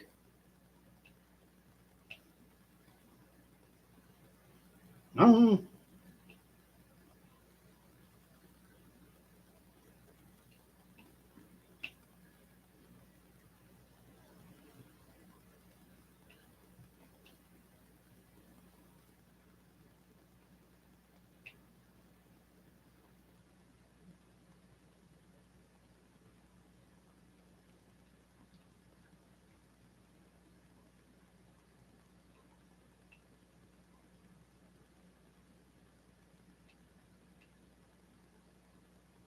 That's the first time I had heard that, Diane.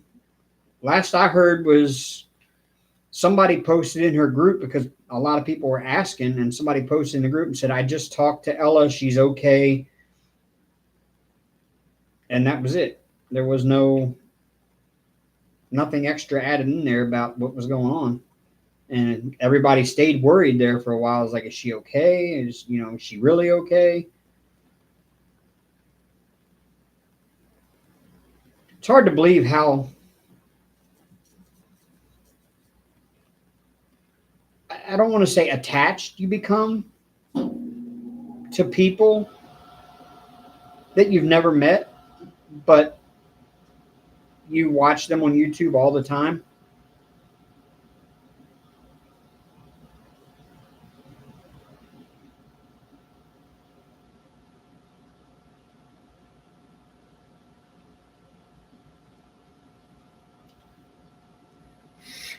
I think her and Mrs. Coffee and Rachel Ray are the first ones everybody finds.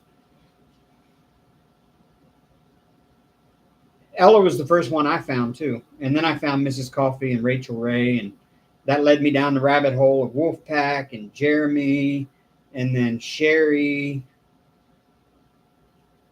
and then J. Rob.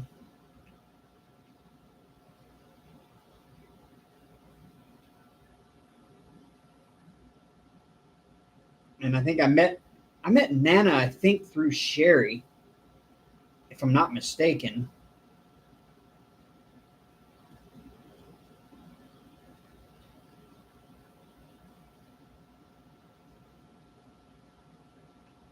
And of course, Nana and Don Marie are a package deal there, so uh, you know one comes with the other there.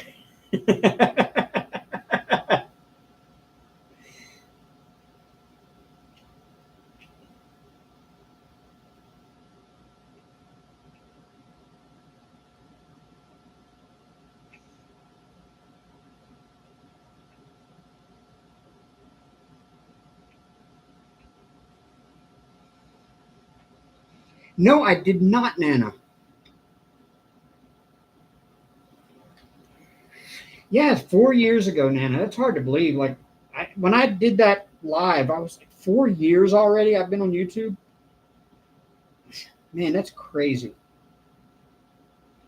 Man, so much has happened in that 4 years. It's just unreal that how much life has changed in those 4 years. I went from single and hardly being able to pay my bills to in a relationship with somebody, living with that person, back to being single and hardly able to pay my bills again. And in the process, I've gained 2 cats and a lot of friends.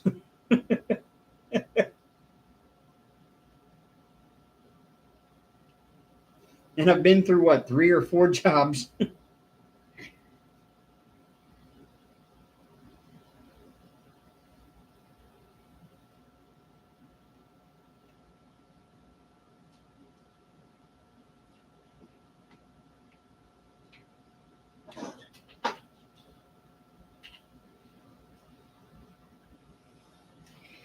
You know, Diane, I tell myself that. I tell myself every day that how much I enjoy being single. And I kind of do. Like, I kind of like the freedom of just not having somebody else to worry about trying to keep happy, other than this little scrunchie right here and the other one over there. But I still miss having that somebody else at the same time. And so it's I'm kind of torn. Like, I'm enjoying this, but at the same time I'd like to have somebody.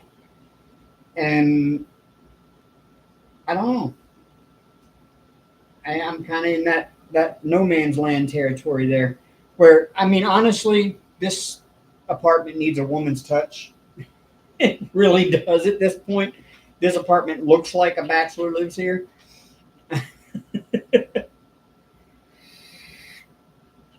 We have, Nana. We all have. It's been a crazy 4 years.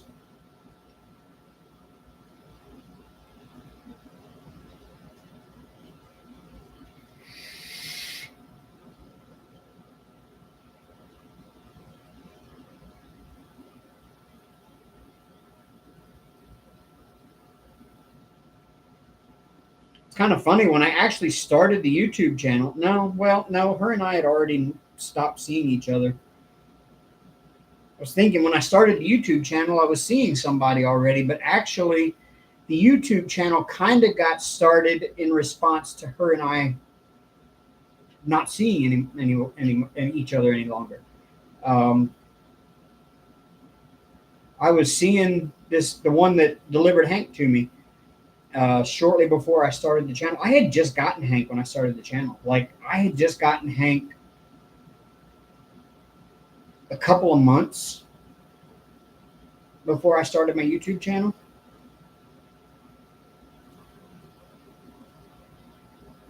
And I had been dating this girl that I'd met in Grand Forks, and she had some things going on that, just wasn't conducive to maintaining a relationship, and she ceased communication with me. We recently got back in touch a few months ago, and she's friends with me on Facebook now. She's open. She's actually gotten out of the marriage that she was in, that I didn't know she was in when we were together. Yeah, that was kind of a weird deal.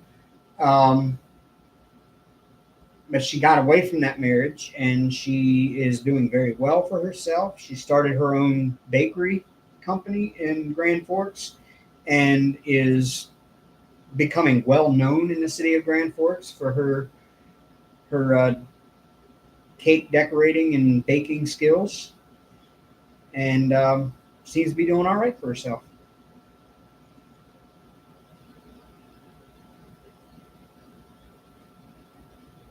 Is it weird that I actually stay in touch with all of my exes and I'm actually kind of friends with all of my exes? I can go through my Facebook and find everybody that I've dated since 2006,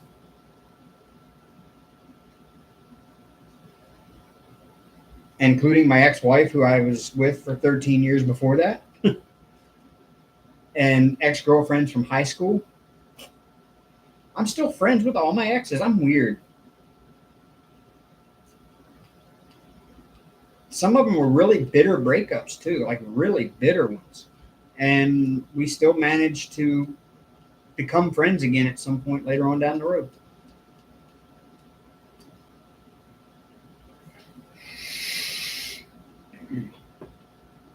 And I'm still friends with Amber. I mean,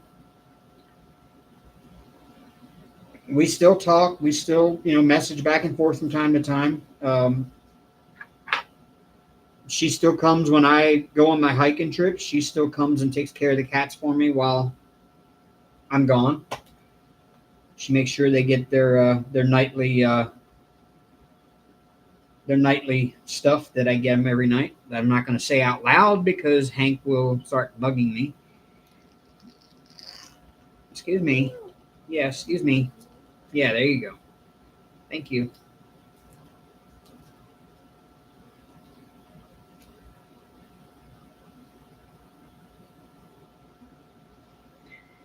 Mr. Spoiled. Mr. Little Spoiled Butt.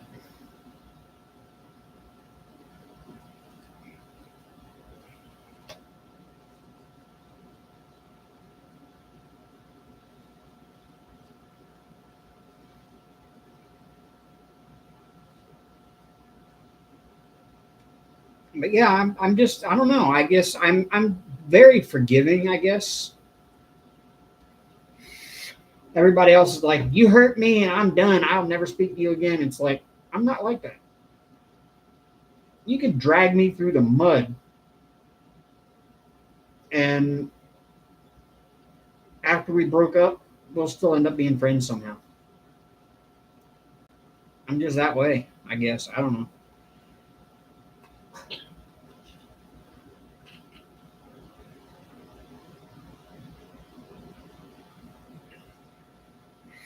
I only made the mistake of getting back together with one of them. And that's when I learned the meaning of the words, there's a reason they're an ex. It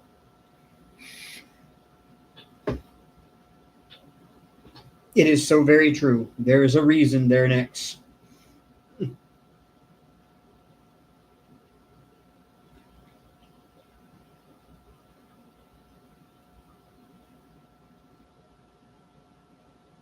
I think I'm all done with that color. I am. Ah.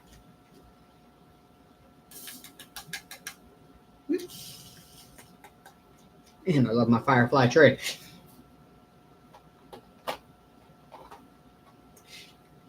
$3022, letter J. All right. I don't have very many of them. NASCAR was good today. Wasn't too happy with the ending of it. I think anybody here is a NASCAR fan and understands Denny Hamlin is an asshole.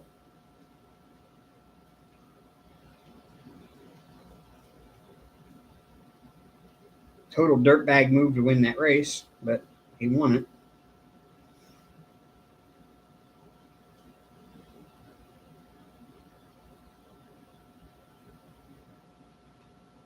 Especially when he pulled the same dirtbag move last year in the same spot to somebody else to win the race.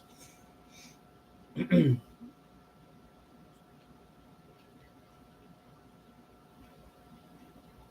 then tried to blame the other person for being in his way. Like, really? Somebody else did it to you, you'd throw a fit.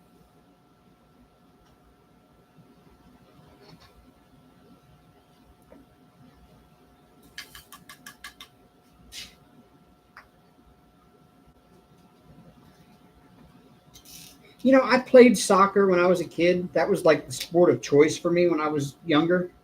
I played in my elementary school league. Played in the town league where towns played against towns as like a middle schooler. Uh, I didn't really get into sports in high school until my junior year when I ran track for junior and senior year. But I don't know. I have a hard time watching soccer on TV.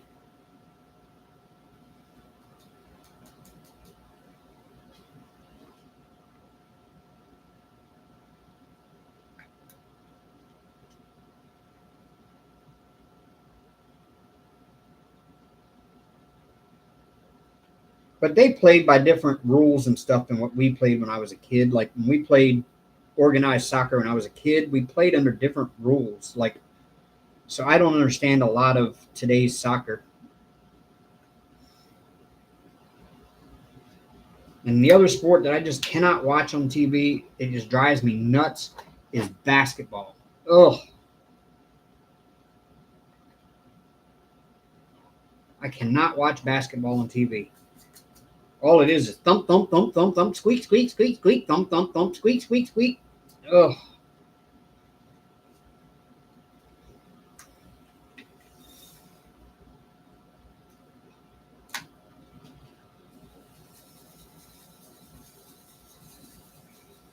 Now I can go to a basketball game and watch it in person, and it's fun. But I think every sport is better when you're there. Even football is better when you're there. I mean, it's fun as hell on TV, but man, when you're in that stadium with the crowd, oh,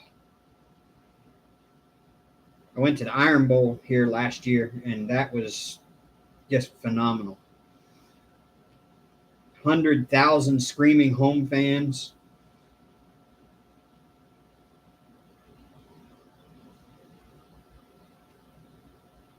playing against Don Marie's team over there.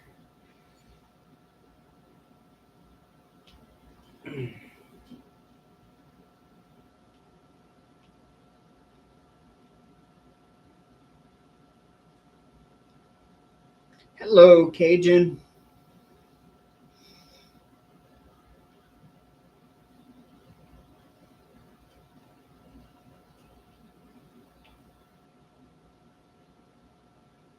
Or should I say, I went to the Iron Bowl where we beat Don Marie's team over there. It is coming along slowly but surely. Like I said, well, when I started last week, I only had this little section to do on the bottom. And here we are a week later in my live, and I'm just now getting to this section. I'm not working on it much during the evenings.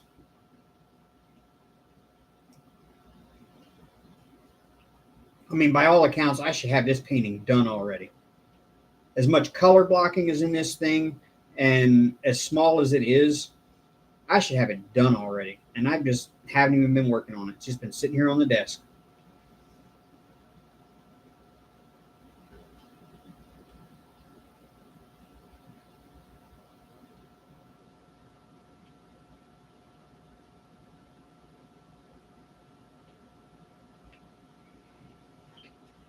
Hey, Christy.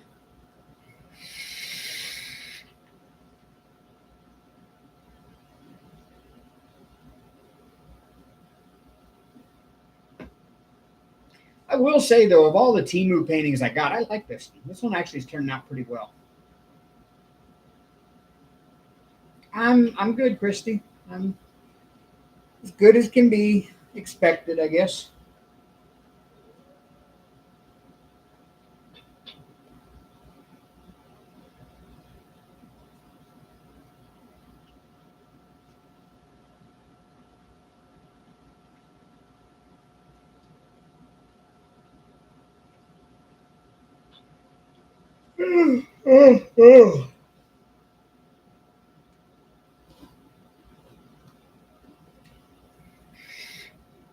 I don't need to be starting that mess.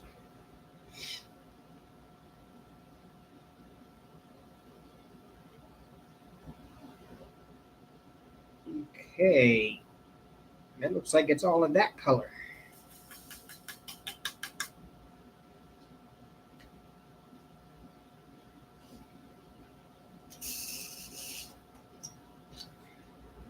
See, I would have thought there'd have been a lot more brilliant reds and a lot more brighter blues in here, but there really isn't. Like, the reds in this one are kind of like a pale red. Some are almost like a pinkish salmon color, or even there's pink.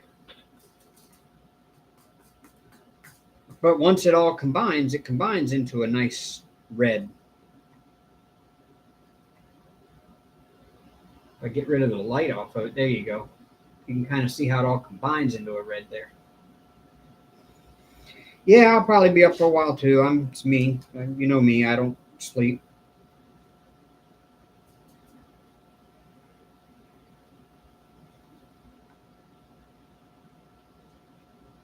I seldom sleep. Or I do sleep, but maybe it's 2, 3 hours a night.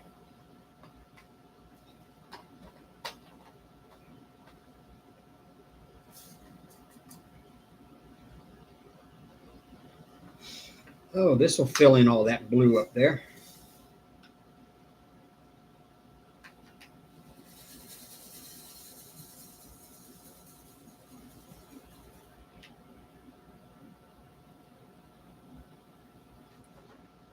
Aha.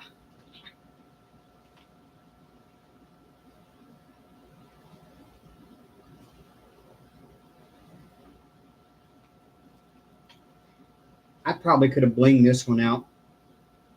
Maybe should have.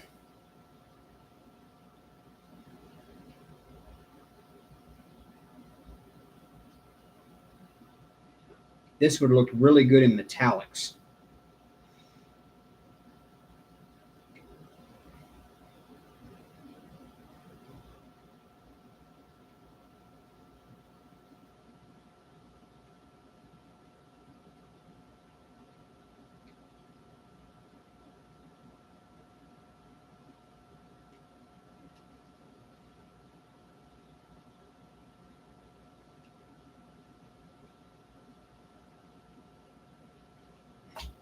Excuse me.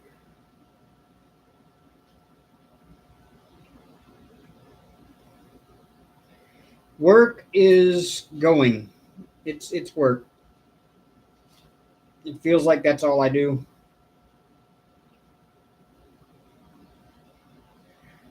I've always oh, I've always said that I'll never live to work.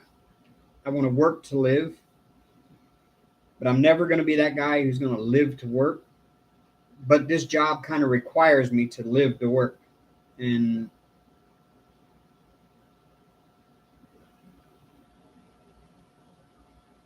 I'm getting burned out, to be honest with you. But I keep doing it because the money is good.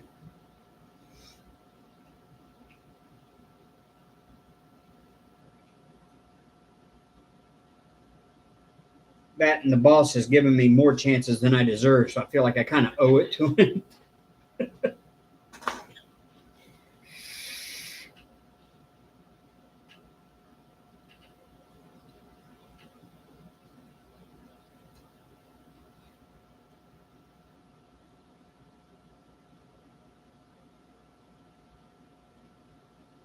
And it is what it is. I think everybody gets burnt out at their job from time to time. I've got a 4-day weekend coming up in August, so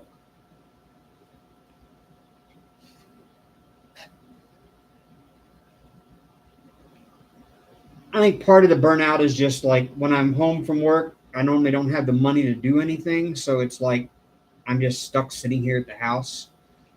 So when I'm off of work, I don't do anything. I'm just sitting here. I don't go anywhere. I don't have a life outside of work in this apartment. And it's just starting to grow on me, wear on me a little bit.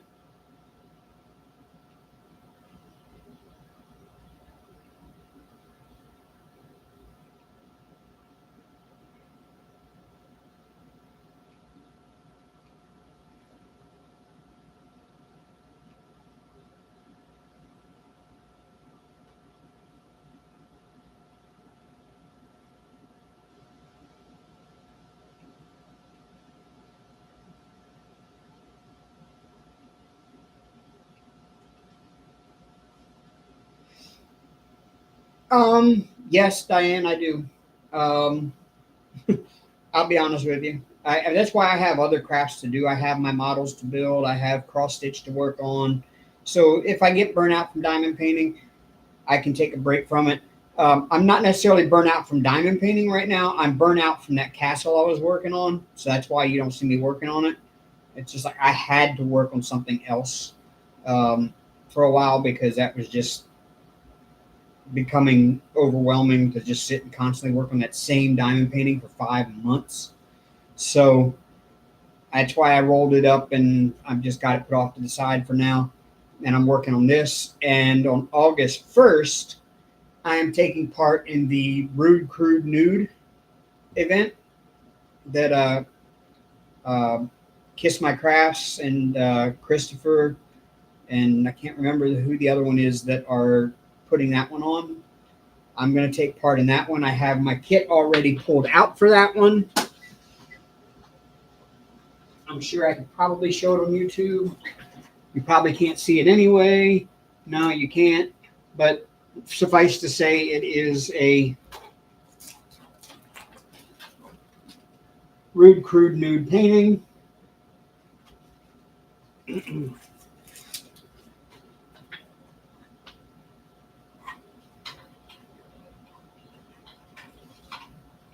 So starting on August 1st, I will be working on that one for the event. And I might very well start working on planning my own event. And it might be one where you can do any craft, not just diamond painting. Like it could be a diamond painting, cross stitch, any craft that is going to be music themed or related is what I'm thinking.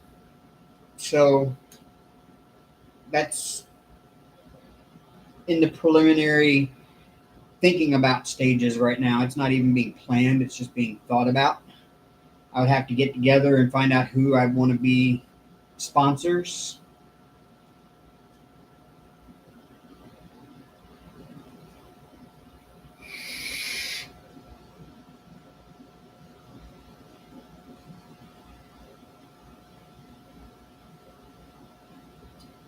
All right, have a good night, Maddie. Thanks for coming in. So I have to look up some sponsors and see who wants to sponsor it and see if there's anybody that wants to kind of co-host the event.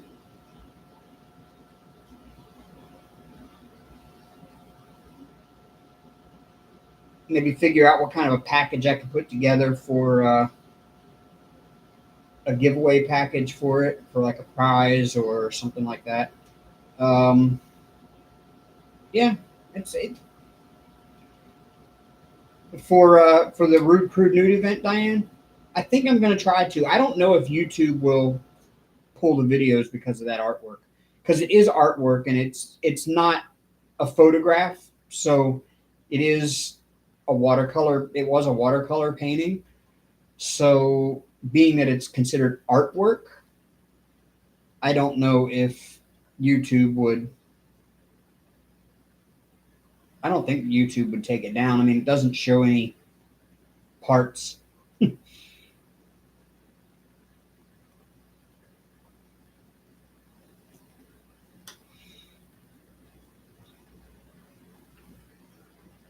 I mean, I have showed that painting on my YouTube before, and the video is still there. So, I mean,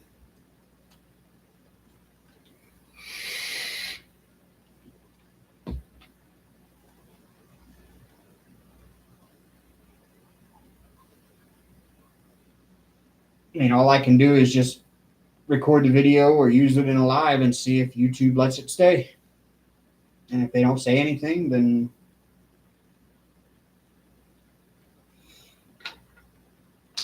I'll keep going. I just hope I'm not going to chase away viewers because of the content. That's what I would worry about.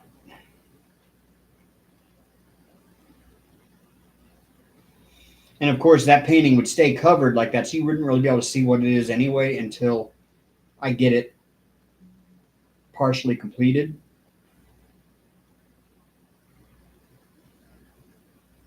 Because it would keep the parchment paper cover on it until I tore each section off. Yeah, I think I can do that.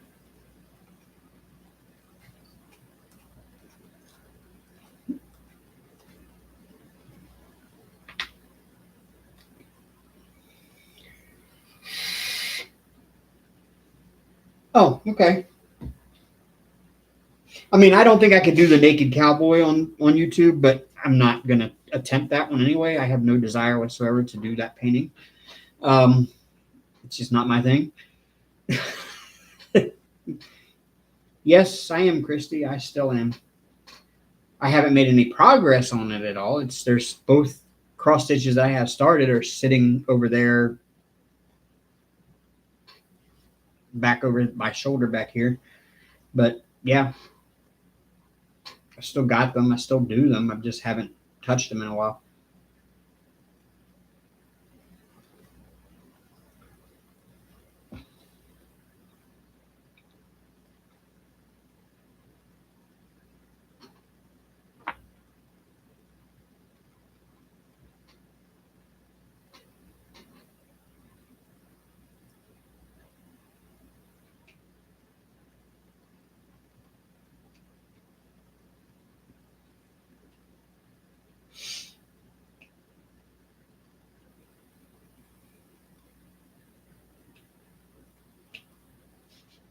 Hey, there we go. Got some blue in there now. Look at that. I probably could bling those stars out though. I mean, they don't even really look like stars. They look like blobs of color. But then again, this is a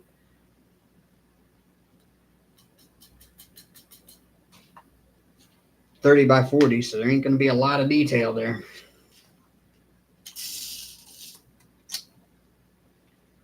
Oh, Diane, no. If you can, I would say if you can diamond paint, you can cross stitch because they're essentially the same thing. The only difference with cross stitch is you're counting your number of stitches across as you go. And the way I do it is I start, let's say there's a little block of white right there. I start up here in the top and I do my first, I just go, up through, back down in diagonally all the way across until I have all the stitches I need across. And then I work my way back down across the next one and then back down across the next line. And then when I get to the end of that, then I just come back and I keep making all the X's in the opposite direction that I started so that I start where I finished or I finish where I started. And then I just tuck the end up underneath the stitches that are on the back and cut it off. And that's it. I mean, there's really nothing to it.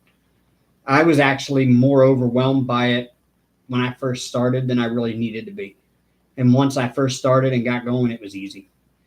It can be frustrating at times because if you're supposed to count out 12 stitches and you only count out 11, and then you keep going and going and going, and then you get ready to start another area or whatever with another color, and you realize, oops, I should have done 12 stitches there.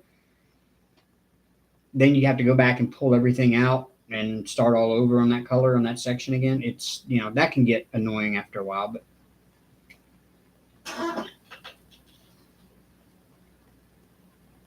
yeah, you can get printed ones where it's printed on the fabric already, so you don't have to do the counting. But the count it isn't hard. I mean, there's really nothing to it. You're basically following a diamond painting pattern, and you got apps on your phone you can use like Pattern Keeper if you've got an Android phone, and you can store all of your patterns in PDF format on Pattern Keeper, and then you can actually sit there and mark it as you go what stitches you've done already. It's not bad. It's actually just as relaxing as diamond painting is. Hey, Michelle. Do I have one? What, the printed canvas or the printed ones? No, I don't have any of the printed ones. I have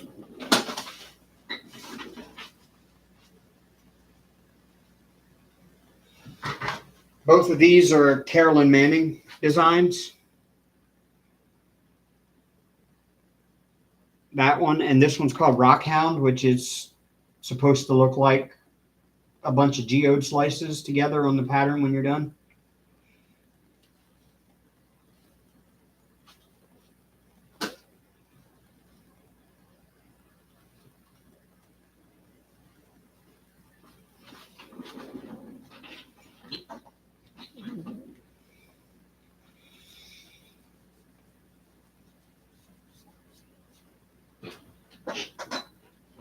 But the patterns are really super cheap. Like you can go on like Etsy and you can buy cross stitch patterns for like $3-4, and you can put them into Pattern Keeper and it'll parse out the information and everything, and you can just look at the pattern and scroll around through it, and you can mark off the stuff you've already done.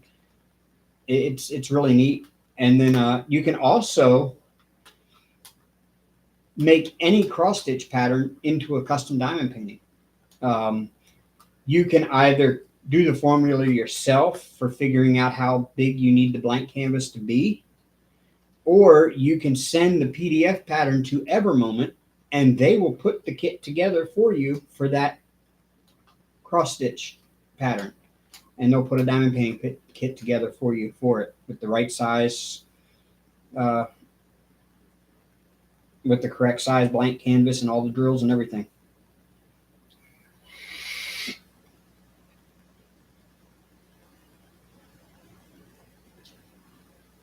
But it's not hard to convert. I mean, if you want to convert it to a square diamond painting, you just take the number of stitches across, multiply it times 0.25, and that'll give you your width in centimeters of your blank canvas you'll need. And then you do the same thing for the height. If you're going to do rounds, you multiply it by 0.28.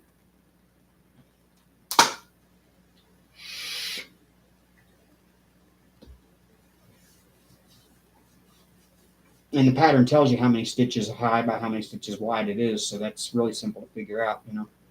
If it's 300 stitches wide, it's 300 times 0.25 for squares.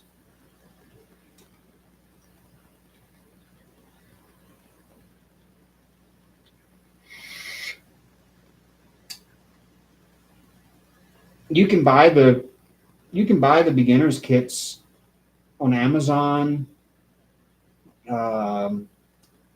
like the printed fabric kits. You can buy those on Amazon. They're pretty cheap.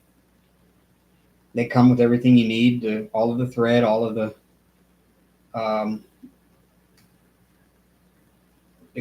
fabric and everything. The only thing it usually doesn't come with, sometimes it comes with the hoop to put it in, but a lot of people use the Q snaps like what I have there. They're a lot easier to work with. But I just started with the little bitty beginner's kit you can buy at like Michael's or Hobby Lobby. It came with a little hoop about that big, and it was just a little Mario on a white fabric, and it was counted. Took me one evening to do. Wasn't that difficult. And once you start going with it, it's just like, oh, okay, this is it. This is easy.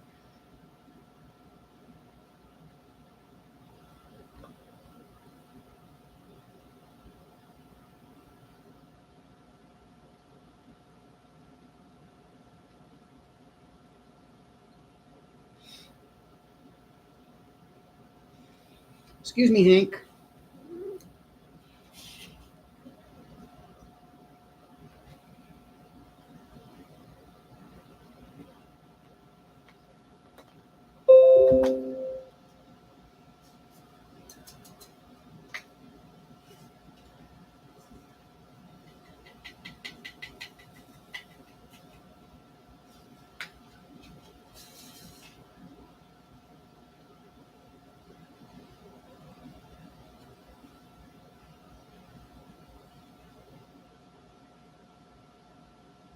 Dumped all of those out for 2 drills. See that?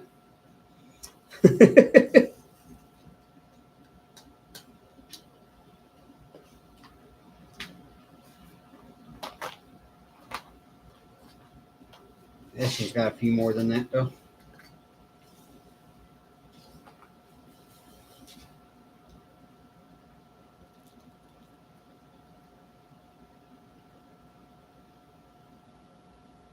Oh, are you mad at me now? Huh?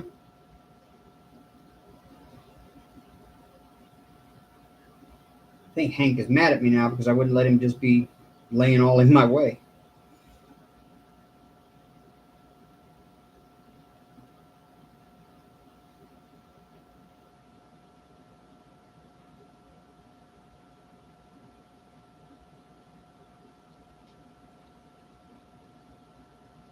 Oh. Every time I touch him, he groans. Like an old man. Listen to you. Old man.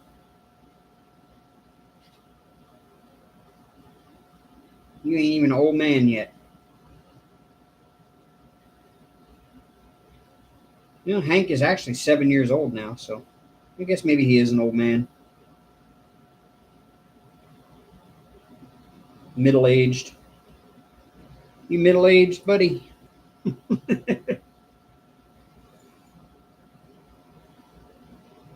Now, I'm going to miss this guy here, but hopefully I've still got another solid 10 years with him or more. I hope.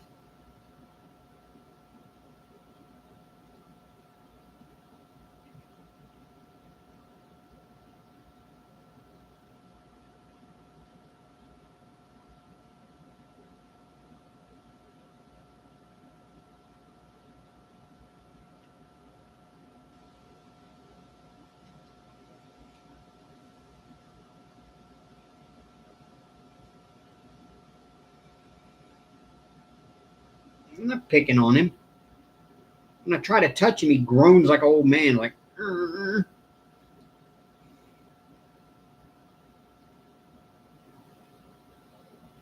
Sounds like a grumpy old man.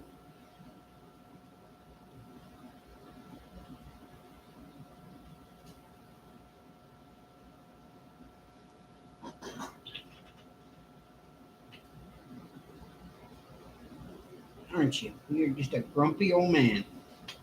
Yes, you are. Oh, okay. All right. We're going to flop again.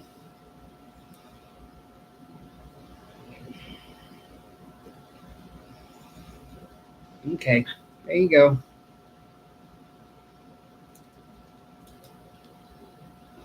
Hi.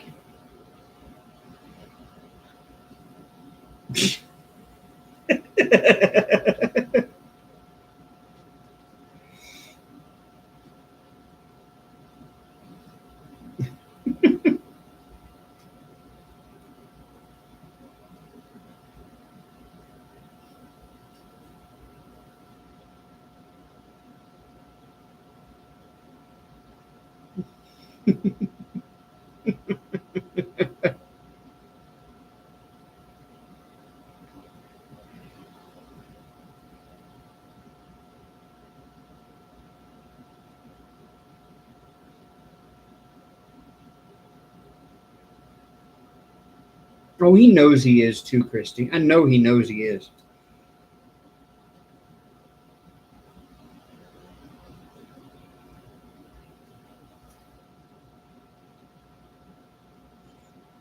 Arya's in her box. She loves that box. Hell, if I'd have known that's what all it took to keep her happy, I'd have had a box like that here a long time ago for her to live in.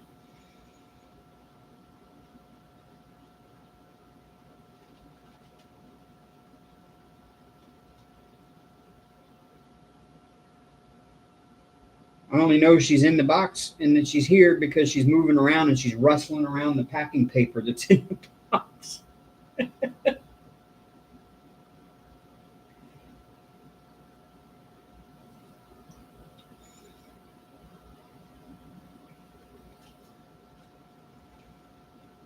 Well, if you took a picture of him, you've seen him in his natural state because this is the way he is 99% of the time, just like this.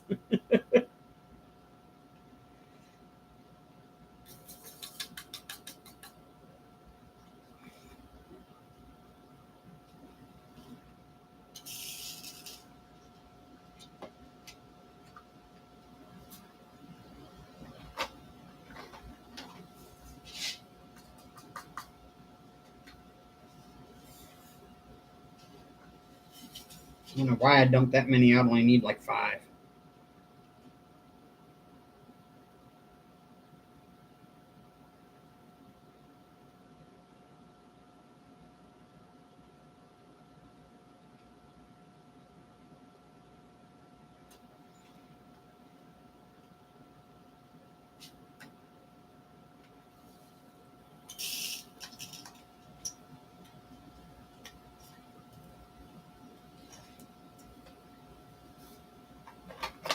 And I can go back to 3328 because I missed a couple of those.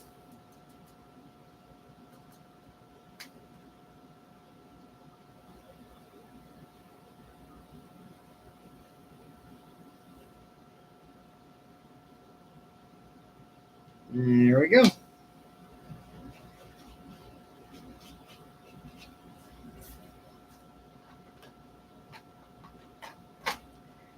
Another section done. So let's take a look without the backlighting on. There we go. Really? Hey, Ashley. You're here.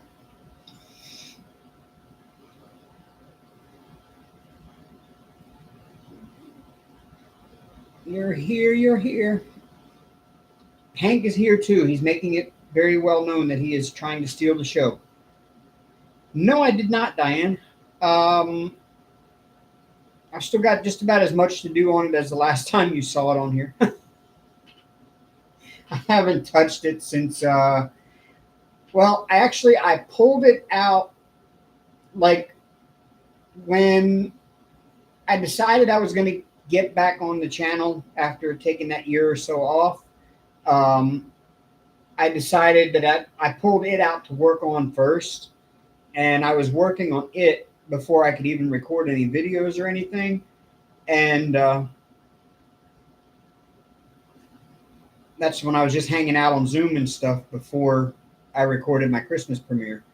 And then the Christmas premiere I recorded doing that Amazon painting that I did with Santa in the sleigh and everything.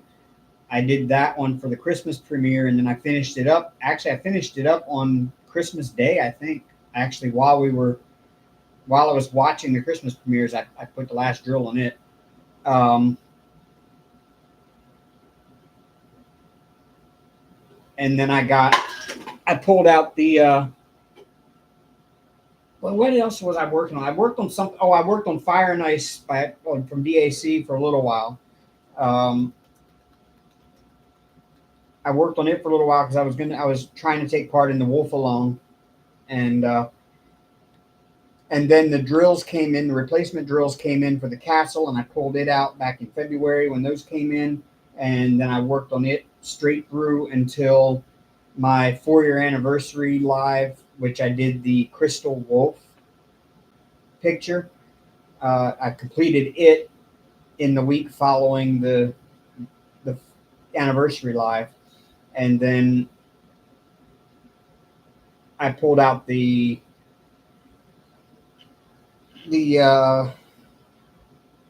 castle again up until I got my Temu haul.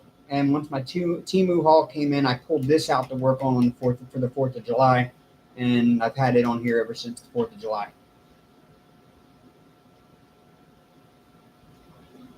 We had a catastrophe earlier. Needless to say, paint was all over the bathroom. Hubby was cleaning work tools, and the bucket still had paint in it. He was trying to get the bucket and bag and got tangled somehow and tripped. Oh, ouch. Paint everywhere. So now you have a nice modern artwork paint job in your bathroom. That's what I would do. I would just leave it all spilled in there and say, hey, it's modern art. I have a modern art themed bathroom.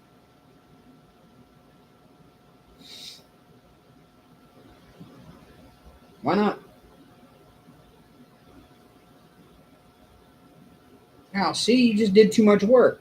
All you had to do was leave it like that, and then people come in and say, what a unique paint job in your bathroom. How did you do that? Well, it's modern art. We have a modern art theme. Didn't take much work either. He just kind of dumped the paint out.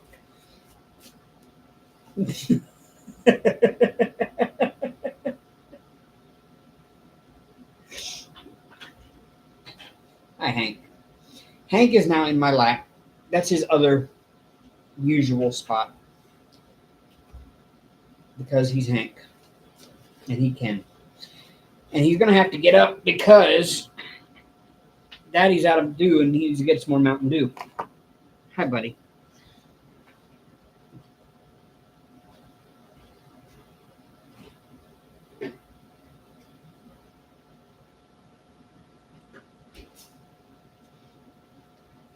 And I have a gigantic watermelon taking up the whole top shelf of my fridge. I need to cut it. No, I don't want to sleep yet. I'll sleep when I'm dead.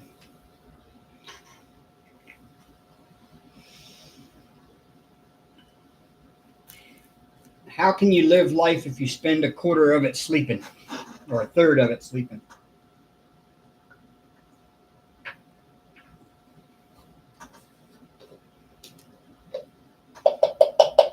I mean, honestly, if you add it up, if you sleep 8 hours a day and you work 8 hours a day, that's 2/3 of your entire life that isn't yours.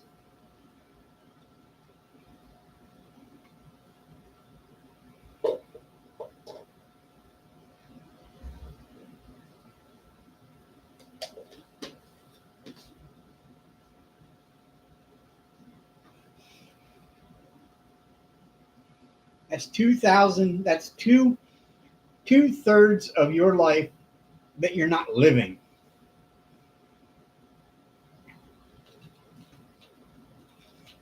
And I'm not content with only living a third of my life.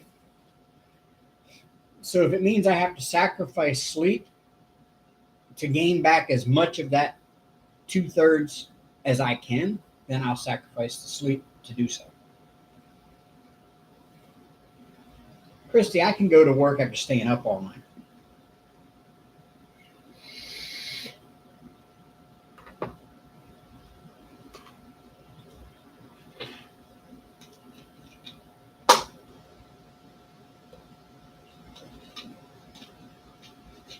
So far, my record of going without sleep, at least, I won't say my lifetime record of it, because when I was younger and in my 20s and driving trucks, I could go days and days. Like I could go 4 or 5 days without sleep.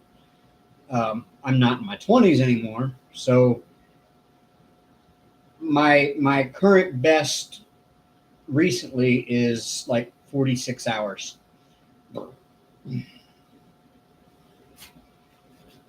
Yeah, when I was driving truck, I could do a coast to coast in 3 days.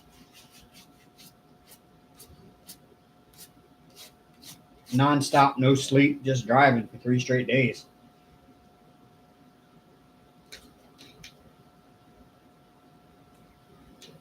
And when I go on long trips, I usually don't fly, I drive, and I don't sleep. I don't stop to sleep on road trips. If I do, it's only just to take like an hour nap at a rest area and then continue right on my way. I'm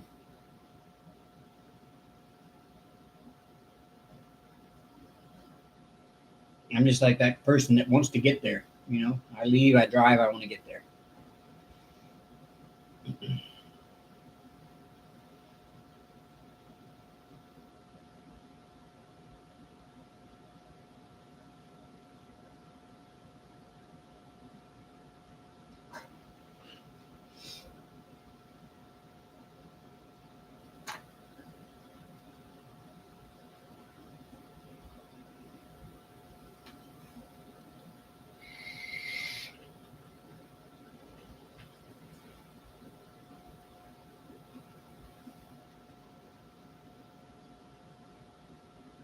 So yeah, I don't. I'm just. I've always had a weird sleep schedule. Like always had one. Um, even when I was in high school, it's like my mom would get on to me all the time because I would end up staying up all night watching MTV.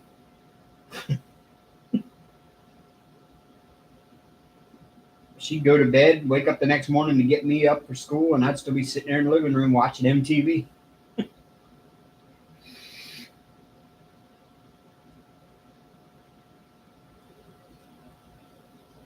But now the thing is like, if I come home on Friday night and I actually go to bed, I will sleep half the day Saturday away.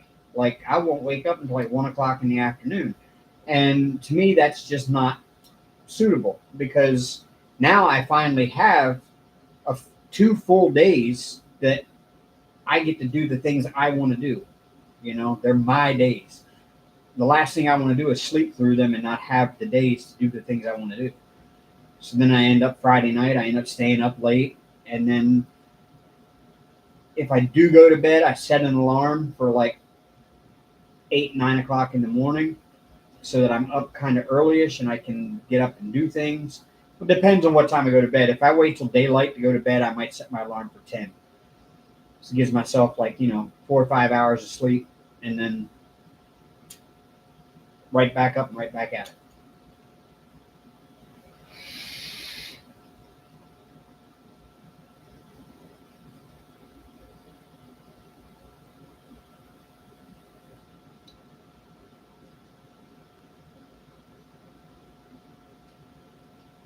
See, what happens though is I get home in the evening and I sit down and call my customers and I get done with that and I get something to eat and then I sit down to diamond paint and watch some YouTube and then Hank curls up in my lap and I pass out with him. Anytime he gets curled up in my lap, I just instantly just start falling asleep. Sitting right here in the chair, and then I'll fall asleep till like 2 a.m. And I wake up at like 2 a.m. and decide, well, maybe I should go to bed because I got to get up at 6 in the morning. So then I go in and I set an alarm for, well, I've got to get up at 6. I got to be at work at like 7:30ish to get my truck ready for the day and everything. But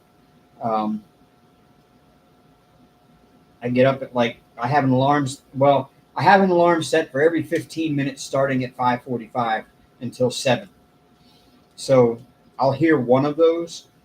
It sucks if I don't hear one until 7, which means then I have like a half hour to get out the door.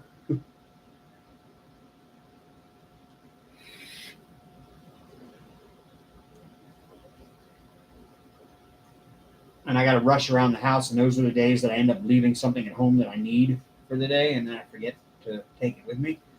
But yeah, for the most part, I usually hear the 6 o'clock. Like, it'll start at 5:45 and it'll go off.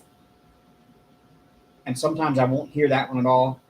Sometimes I won't hear the 6 o'clock one, but I'll normally hear the 6:15 one.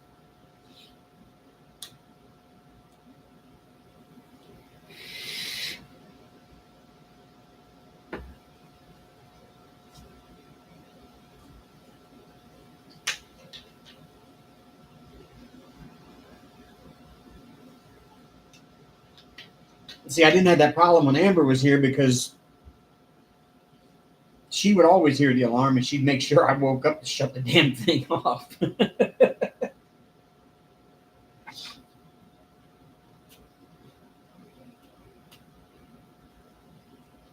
that was until she started working at the hotel, and then she needed to be up that early too anyway, so.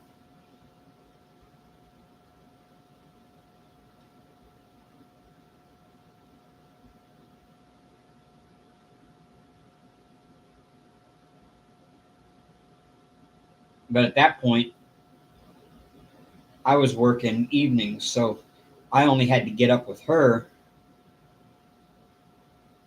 When she started at the hotel, I was working 4 to midnight. So I had to get up with her in the morning and take her to work.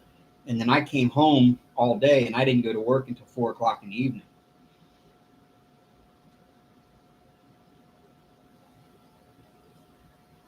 And so when I get up, I go to work, pick up the company van, the VO van, and then I'd go pick her up from work, drop her off at the house, and then do my nightly VO thing until midnight. Thank you, thank you. It is looking good. Maybe I should pull the next section off.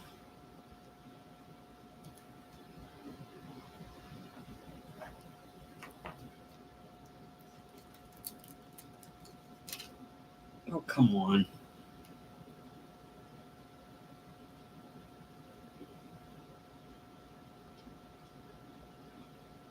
Really? You sat down there that well, huh? Okay, there you go.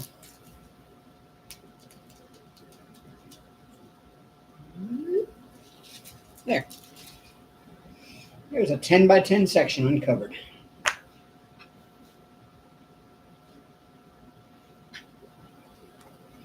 And it'll start right there.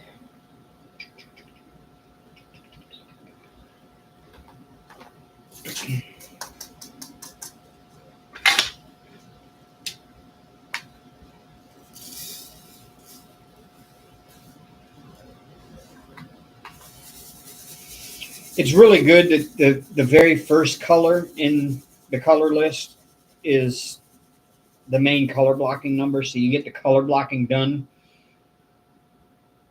before you do the rest. This is actually a good mix painting. It's a good mix of color blocking and confetti. Like the skull part is all confetti-ish, and the black, of course, is all color blocking. So it's actually a really good mix.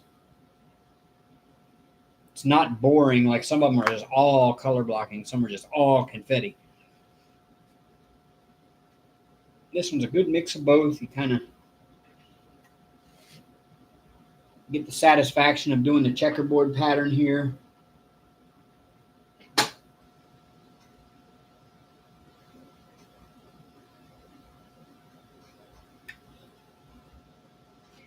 Maybe it would help if I turn on. There we go.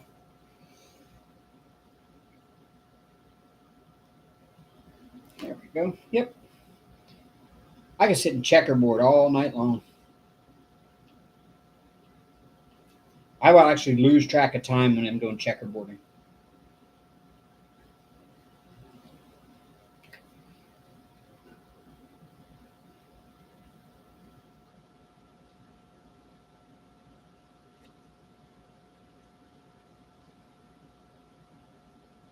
Oop. Can't go no farther that way. Wait. Duh. I wasn't supposed to go that far over.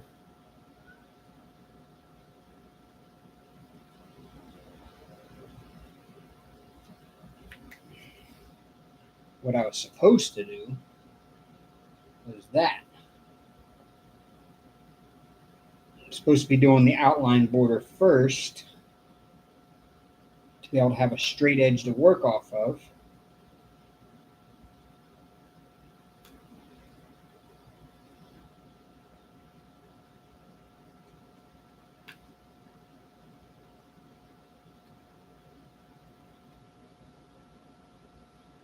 So this is how I do rounds. I peel off the 10 by 10 section, and then what I do is I actually do the outer border of it first, which I won't do this outer border up here because it's all within the skull, so it's a lot of confetti along that border. But like the part that I'm going to color block, I will do that straight line there first, and then the straight line across the top of it, where the top of that is, I'll do that. And that way I've got a straight edge to work off of for the checkerboarding. And then if you see, you get perfectly straight lines all the way down. Yes, I still do. I just don't get in there every day. I really need to. I had at one point like 4,000 spins sitting there. I still might. I don't know. Let me check.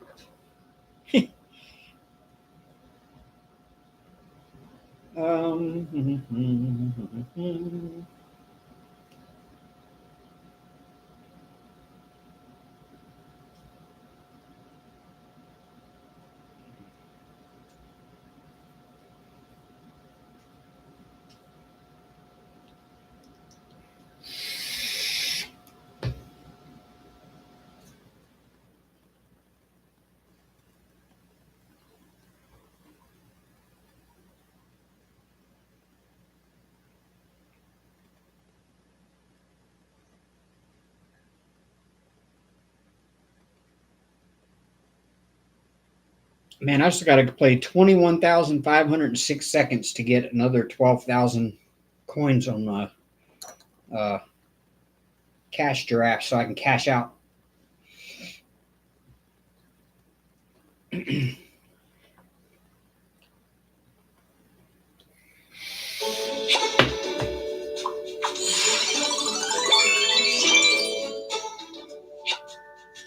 Yeah, I got about 2,200 spins.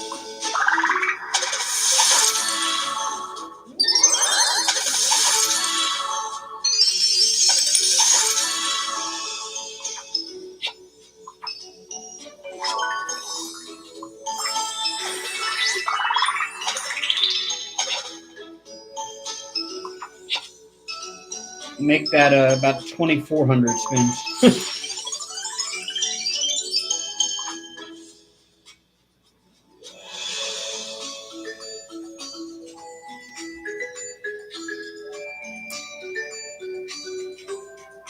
Oh, collect popsicles. If y'all don't play this game, it's called Coin Master. Y'all really should try. It's so much fun.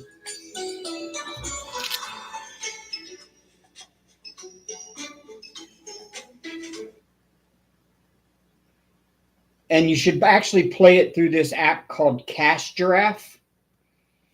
And you can play games like you can see they got like Bingo Blitz and Candy Crush. And you play for so long, you start out like you earn coins every minute, but then after a while it expands the amount of time you got to play to get the next level, the next amount of coins. But what you do is you build up all of these coins right here. That's your balance of coins. And you can go into payouts and you can get stuff like Amazon gift cards and gift cards to different like places and stuff. Or you can even cash out cash to PayPal. And I've actually cashed out. Right now, I've got enough coins. Well, when it resets at midnight, there'll be more. But with 30,398 coins, I can probably cash out up to $10 in PayPal. I've already cashed out 3 different times, I think. Let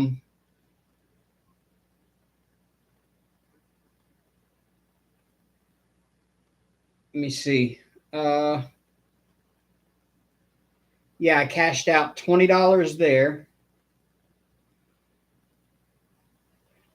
$10 there.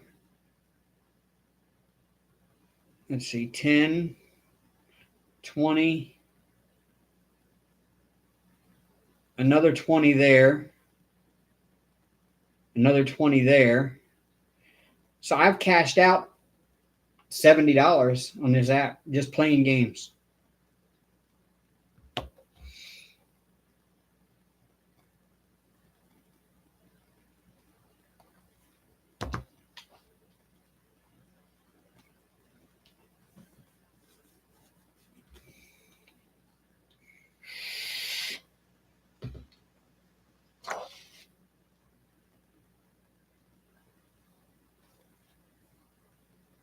And that's how I found Coin Master, was through Cash Giraffe. I love my Cash Giraffe. And there's another one called, I've got it on here too, and it works pretty much the same way. I don't think they have PayPal payouts though. I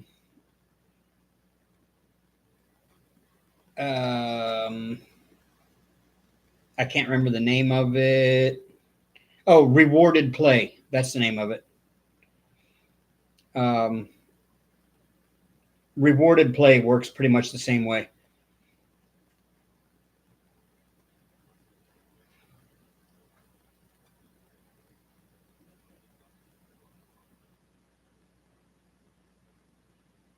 And that one actually rewards you if you like make purchases in the game.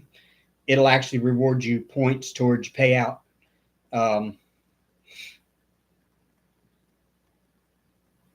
For making purchases in the game too. So you get some of the money back that you paid into the game.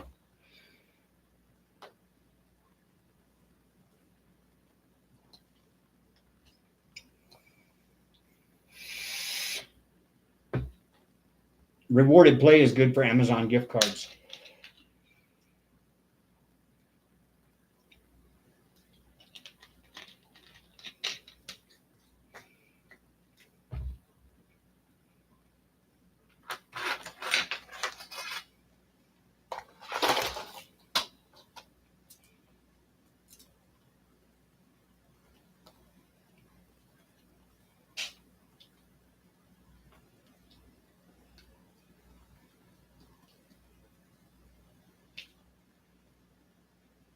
Excuse me, Hank. Hank knows what time it is. That's what it is. He knows what time it is.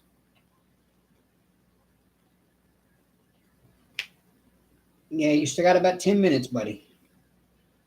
You'll live another 10 minutes, I promise. I promise.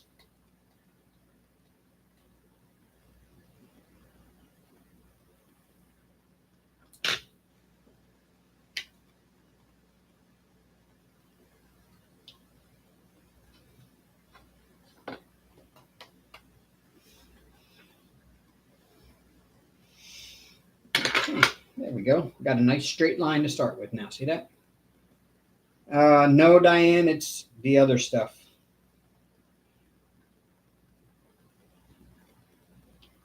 The stuff he likes more than that.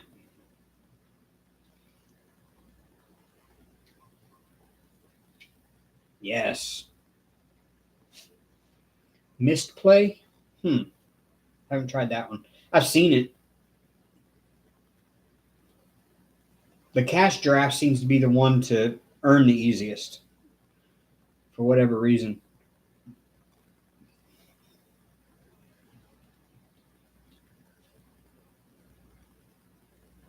I mean, you're not making money very fast. I've got hours invested into that $70. But, you know, if you're going to be sitting playing games on your phone anyway, why not work towards getting paid for it, you know?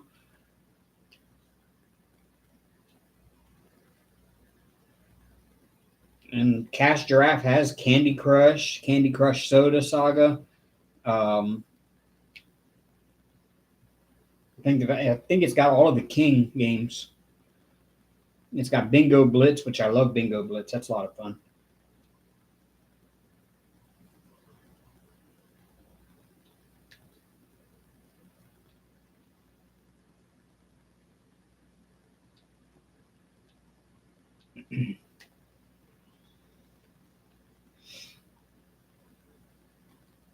I tell you what, there was a couple of weeks there where my paychecks weren't so great. A couple of checks there, and Cash Giraffe, that $70 on Cash Giraffe got me through that time where I didn't have any kind of money at all.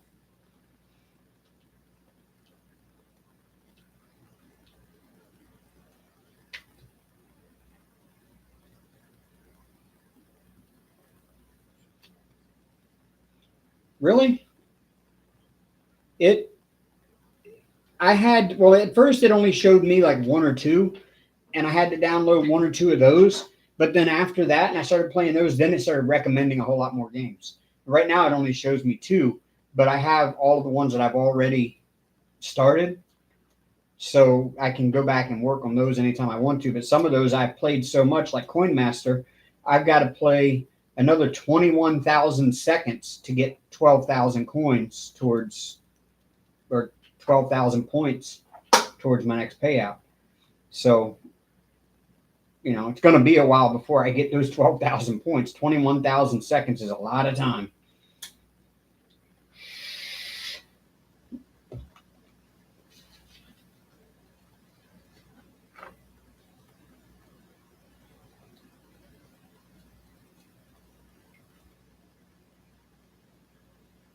In fact, I don't even know how long 21,000 seconds is. I guess you divide it or multiply it or divide it by 60. Tells you how many minutes. Let me see.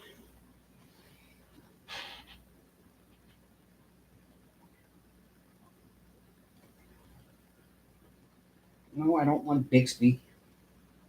No, I don't want that either. No, I don't want AliExpress. Calculator.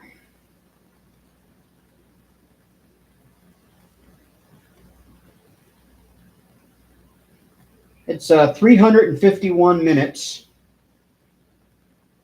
which divide that by 60 is 5.8 hours. I've got to put 5.8 hours more into into Coin Master in order to get 12,000 more points.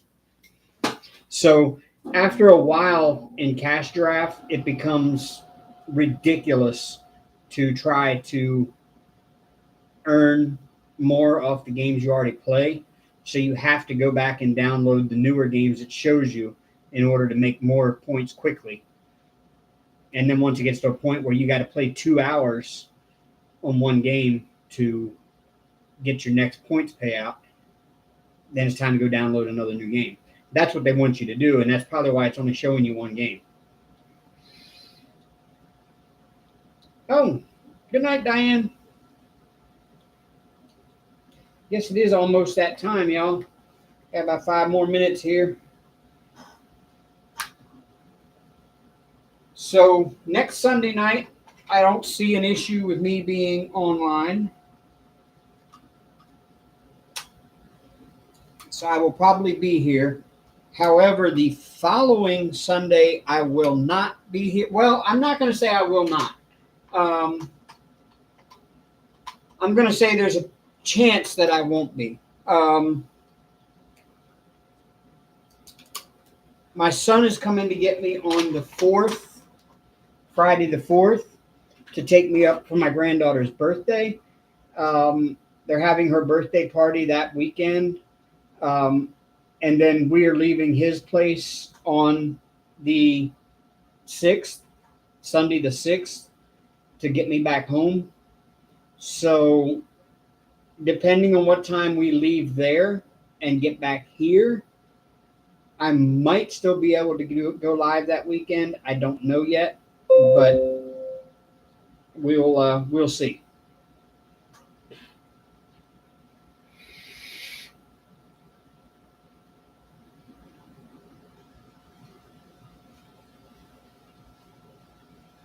So that's the way it looks right now. But next weekend, yeah, I'll be here. Got nothing else to do.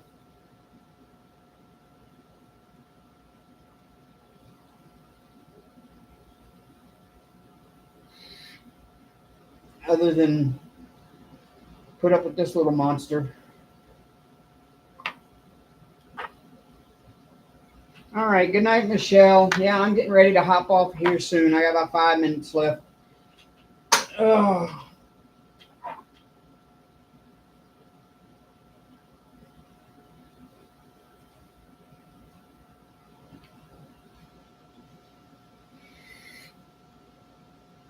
Hey, because you're up pretty late, Michelle. I'm not used to seeing you up this late.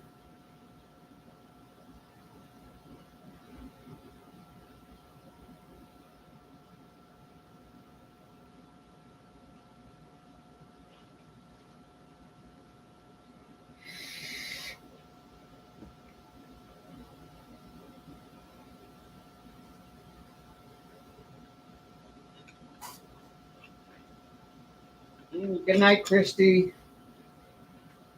All right, good night, y'all. Gonna go ahead and call it here. So, 4 minutes away, but 4 minutes ain't gonna make a whole big hill of beans difference in the world. So, I will see y'all next weekend. If you live in where it's hot, try to stay cool. It sucks, I know. I've been out in it all week. It's really bad. But yeah, y'all take it easy. Have a good week. I will see y'all next Sunday night. Same time, same place. Till then, rock on, y'all. Roll Tide.